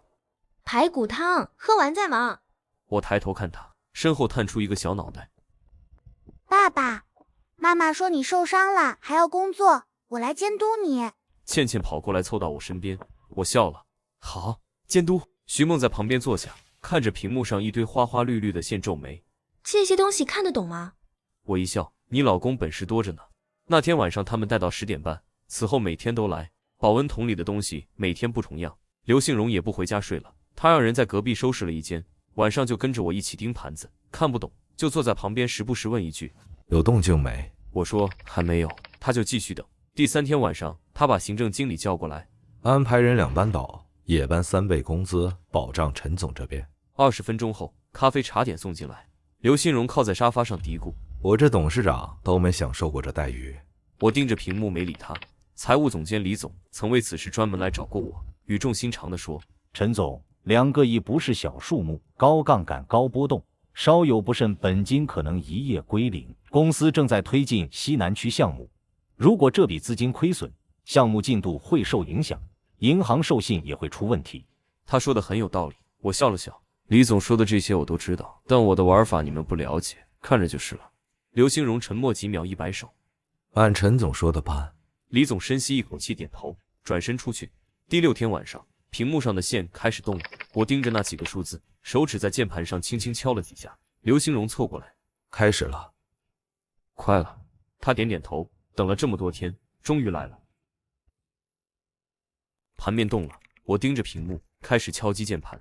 刘兴荣凑过来问怎么样，我说不急。打开交易界面，开始挂空单，1000万、2000万、5000万，分批布局。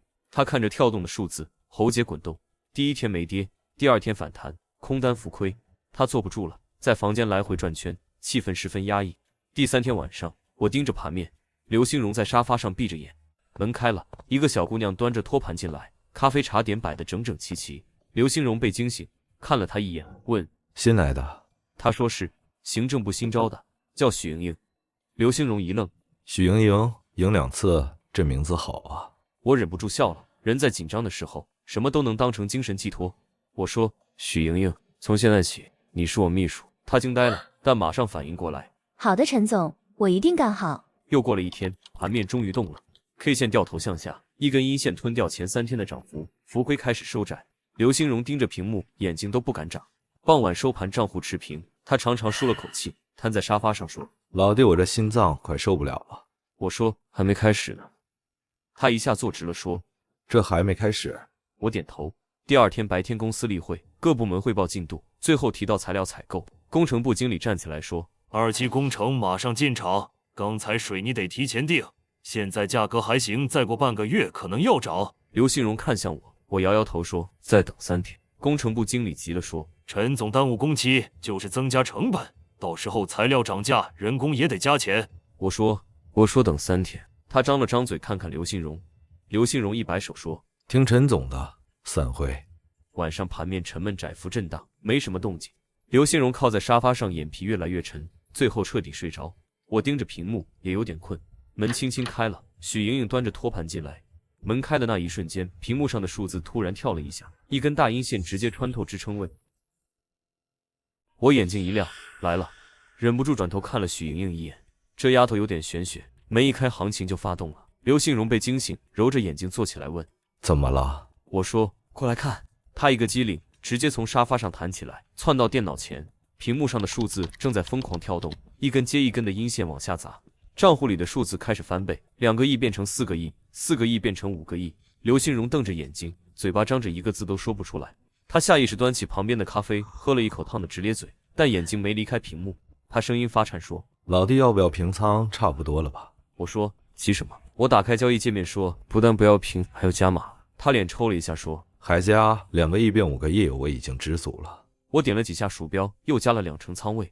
他看着我，操作手都在抖。当天收盘利润稍微回吐一点，还剩4亿5千万，但仓位更重了。我掏出手机给徐梦发消息，把我卡里那2000万转到期货账户。很快他回了：转了，你小心点。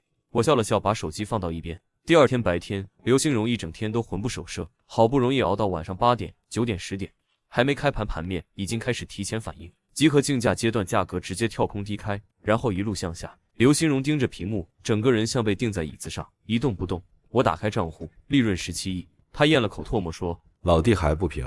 我说：“还没到。”他问：“到多少？”我看着屏幕说：“负数。”他腿一软，差点从椅子上滑下去，一只手撑住桌子，稳住身体说：“负数，老弟，你说真的？”我说：“真的。”他扶着桌子慢慢坐回椅子，没再说话，只是盯着屏幕。后半夜价格逼近0，我开始分批回补，平掉一部分空单，锁定利润，剩下的等最后那一下。凌晨3点17分，价格触及0。刘兴荣猛地站起来，我手指在键盘上飞快敲击，最后一批空单平仓，屏幕上的数字定格23亿。刘兴荣一屁股坐回椅子上，大口喘气。我打开另一个账户，徐梦那2000万现在变成了3个多亿，还没完。凌晨3点20分，价格继续往下，最终定格在-37块6毛3。刘兴荣看着那个数字，慢慢转过头看着我，眼神像看一个怪物。他说：“老弟，我现在给你磕个头行不行？”我笑了，他一脸呆滞。23亿，我的妈呀！猛地坐起来，抓住我胳膊说：“老弟，我还搞什么房地产啊？咱俩专职做期货的了。”一夜未眠，9点，国内期货市场开盘，外围市场昨夜暴跌，今天早盘必然跟跌，这正是我要的机会。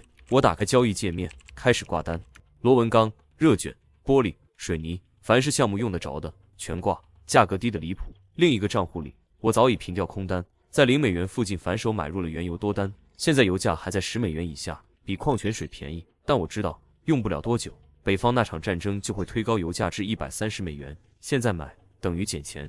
刘兴荣的账户我也没闲着，从23亿中拿出10亿，一点一点建仓多单，原油、铜、橡胶，能买的都买一点。9点半，第一批单子成交，10点，第二批，11点，第三批。看着屏幕上跳动的成交记录，我嘴角微翘，够了。下午2点，管理层会议，我走进会议室，所有人已到齐。刘兴荣坐在主位，满面红光。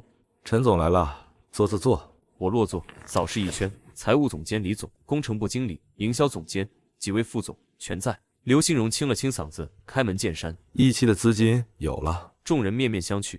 刘兴荣指向我：“你们猜猜，陈总昨晚给公司赚了多少？”他伸出2根手指，翻了2番，比出23的手势。23亿，2个亿本金，昨晚赚了23亿。会议室嗡的炸了锅，财务总监李总疼得站起，椅子滑出老远，瞪大眼睛看我，嘴巴张合却说不出话。我摆摆手：“李总，淡定，坐下说。各位，就是市场来了行情，碰巧遇上了。”刘兴荣哈哈大笑，毫无风度：“你们看新闻了吧？昨天原油跌到负数。这种机会谁碰巧能抓住？反正我没这本事碰巧，但没关系，陈总有，他能碰这个巧。”他双手撑着桌面站起来：“这下好了，1期资金有了，2期也不在话下。西南区那个项目可以放开手脚干了。”掌声雷动，刘兴荣等掌声稍落，又抛重磅炸弹：“全公司从上到下，包括保洁阿姨，每人发8000块奖金。这段时间加班的同事，加班费翻倍。”下午4点多，徐梦拎着保温桶进来给我送汤，我看他表情有些奇怪，问：“怎么了？”我刚才好像看见我哥了。徐海？就在1楼大厅，电梯门关时看见一个人，特别像他。他好像也看见我了，但没进来。我说：“可能是来对接业务的，最近不少公司过来跑单子。”我拨电话给营销总监，让他查一下。几分钟后，电话回过来：“陈总，查到了，刚才有位徐经理来过，但他们公司目前还没拿到单子。陈总，要不要安排一下？”我笑了笑：“有合适的安排一点也行。这家公司跟我们股东有点关系，但不用特别照顾，正常走流程。”明白。挂断电话，徐梦看着我：“你安排他们了？”顺手的事。但我没想到，这随手一安排，反而给自己安排出事来了。傍晚回家，刚进门就看见徐梦坐在沙发上，眼睛红红的，明显哭过。我心里一紧：“怎么了？”她摇头不说话。倩倩跑过去抱住她：“妈妈哭了。”我蹲下来问倩倩：“发生什么事了？”倩倩小脸一鼓，气呼呼的：“今天去吃饭，外公打妈妈了，还骂妈妈不要脸。”我心里的火直接窜上来。那个老头子在医院闹着要跳楼，是我上去就下来的，现在转头打我老婆。我深吸一口气，压住火，握住徐梦肩膀，让她面对我：“梦梦，有什么事都可以跟我说，我绝对不允许任何人欺负你。他眼泪又涌出来，扑进我怀里，紧紧抱住我。别问了，醉生，求你别问了，我说不出口。我搂着他轻轻拍背，等他情绪平复，转头问倩倩：“舅舅去了没有？”去啦。我掏出手机，直接拨给徐海。徐海，今天怎么回事？他愣了一下，随即语气变了：“你还好意思问我？陈醉生，你可真行啊，把自己老婆往火坑里推，现在还装没事人。”我握紧手机，你把话说清楚。说清楚。行，你把我妹推给刘杏荣当二奶，换自己荣华富贵是吧？小月他们同学拍的照片，车展上刘杏荣给你老婆买车，一出手就是上百万的奔驰。还有我亲眼看见的，我妹去远景集团，手里拎着保温桶，坐的是总裁专用电梯，卖妻求荣。陈醉生，你还要不要脸？我握着手机没有说话。原来是这样，原来他在饭桌上受的是这种委屈。那些亲戚用那种眼神看他，说阴阳怪气的话。他爸当着所有人面一巴掌扇过来，就因为一辆车、一部电梯、一件莫须有的事，我心里绞痛，又一阵怒火。徐梦坐在沙发上，低着头，肩膀微微发抖。我深吸一口气，一字一句：“徐海，你们公司最近拿了远景集团几个单子，都算你的业绩吧。”那边愣了一下：“你什么意思啊？”那些单子没了，还有你们徐家被骗的那套房子，我原准备打个招呼，让流程走快一点，早点还给你们。现在慢慢等吧。至少3年。陈醉生，我挂了电话，把手机扔到茶几上。徐梦抬起头看我，眼眶红红的，眼泪还挂在脸上。我走过去把她揽进怀里，安慰她说：“没事了，有我在。”倩倩也跑过来，抱着我们俩的腿。一大早，营销总监打来电话：“陈总，那家公司的徐经理又来了，问业务停掉，怎么回事？”我冷笑：“你就跟他说，他得罪我们集团股东了，让他自己回去想。想不明白的话，以后他们公司在宁海，一个单子都拿不着。”挂了电话，我继续看文件。我能想象徐海听到这句话的表情，在宁海做房地产营销，莫名其妙得罪了远景集团的股东，这是什么概念？等于在宁海这行判了死刑。下午，营销总监又打过来：“陈总，他们公司老总也来了，和徐经理一起，我推说开会，没见。”我笑了笑，晾着他们，不用管。第二天，我到公司刚坐下，营销总监的电话就追来了：“陈总，徐经理和他们杨总又来了，您看。”我看了眼时间，9点半。昨天晾了他们2小时，今天一早就又过来，看来是真下得不轻。带他们去大会议室。大会议室，陈总，今天是供应商会议。对，就参加那个。电话那头愣了1秒。明白了。我挂了电话，整理桌上的资料。西南区那个项目，远景市总承建方，老城改造加滨江扩容，体量太大，光靠我们一家吃不下。钢材、水泥、广告、会诊，所有供应商今天都要叫到一起，把规矩讲清楚。10点整，我推开大会议室的门，里面乌泱泱坐满了人。我扫了一眼，就看到徐海和杨总，他们来得晚，只能在墙边加了2张凳子，十分突兀，想不注意到都难。徐海目光落在我身上，表情瞬间凝固，嘴张着，眼睛瞪得老大，整个人像被点了穴一样定在那里。我没理他，径直走上讲台。各位，自我介绍一下，我叫陈醉生，远景集团新任 CEO。底下有人交头接耳，有人交换眼神。今天请各位来，是因为西南区那个项目，老城改造、滨江扩容，体量多大，不用我多说。在座的各位，接下来3年，你们都会从这个项目里分到一杯羹。但有一条，我的声音沉下来，所有供应商必须统一部署，统一行动，材料标准、施工进度、验收流程，全部按规划走。谁掉链子，谁出局。我扫视全场，远景吃肉，你们喝汤，但汤怎么喝，我说了算。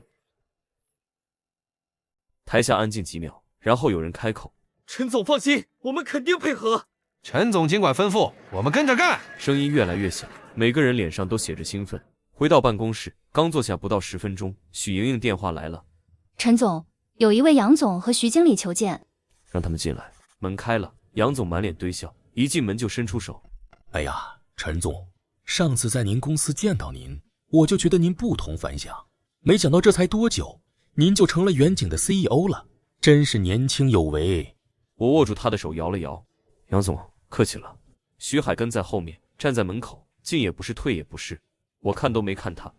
许莹莹泡杯茶给杨总，许莹莹应了一声，端了杯茶过来，放在杨总面前。徐海站在原地，脸上红一阵白一阵，没他的茶。杨总眼珠转了转，他这种人精，自然看得出徐海跟我之间有事，但他也知道我跟徐海是亲戚，有些话不好明说，我直截了当：“杨总，你是来要项目的吧？”他愣了一下，我指指徐海，他的问题不解决，你们拿不到任何项目。徐海脸色一变，你，杨总赶紧拉住他。小徐，小徐，他按住徐海的胳膊，你也是的，有什么话不能好好说？有什么做的不对的，跟陈总道个歉不就完了？徐海胸口一闷，脸涨成猪肝色。杨总看看他，又看看我，识趣的站起来。陈总，那你们先聊，我出去等。他推门出去，办公室里只剩下我和徐海。我靠在椅背上，看着他。徐海，知不知道你得罪了哪位远景集团的股东？他愣了一下。我说的不是我，我对你无所谓。你得罪的是我老婆，你妹妹徐梦，她现在是远景集团的股东之一。徐海的眼睛瞪得溜圆。怎么可能？我冷哼一声，我说我住花园洋房，你不信；我说你妹妹是远景的股东，你也不信。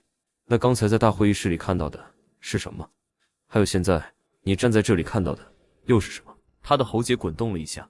我拿起电话，要不要我打个电话给刘董，让他告诉你，上次远景集团的股东大会都有哪些人参加？徐海彻底石化了，站在我面前像一根被雷劈过的木头。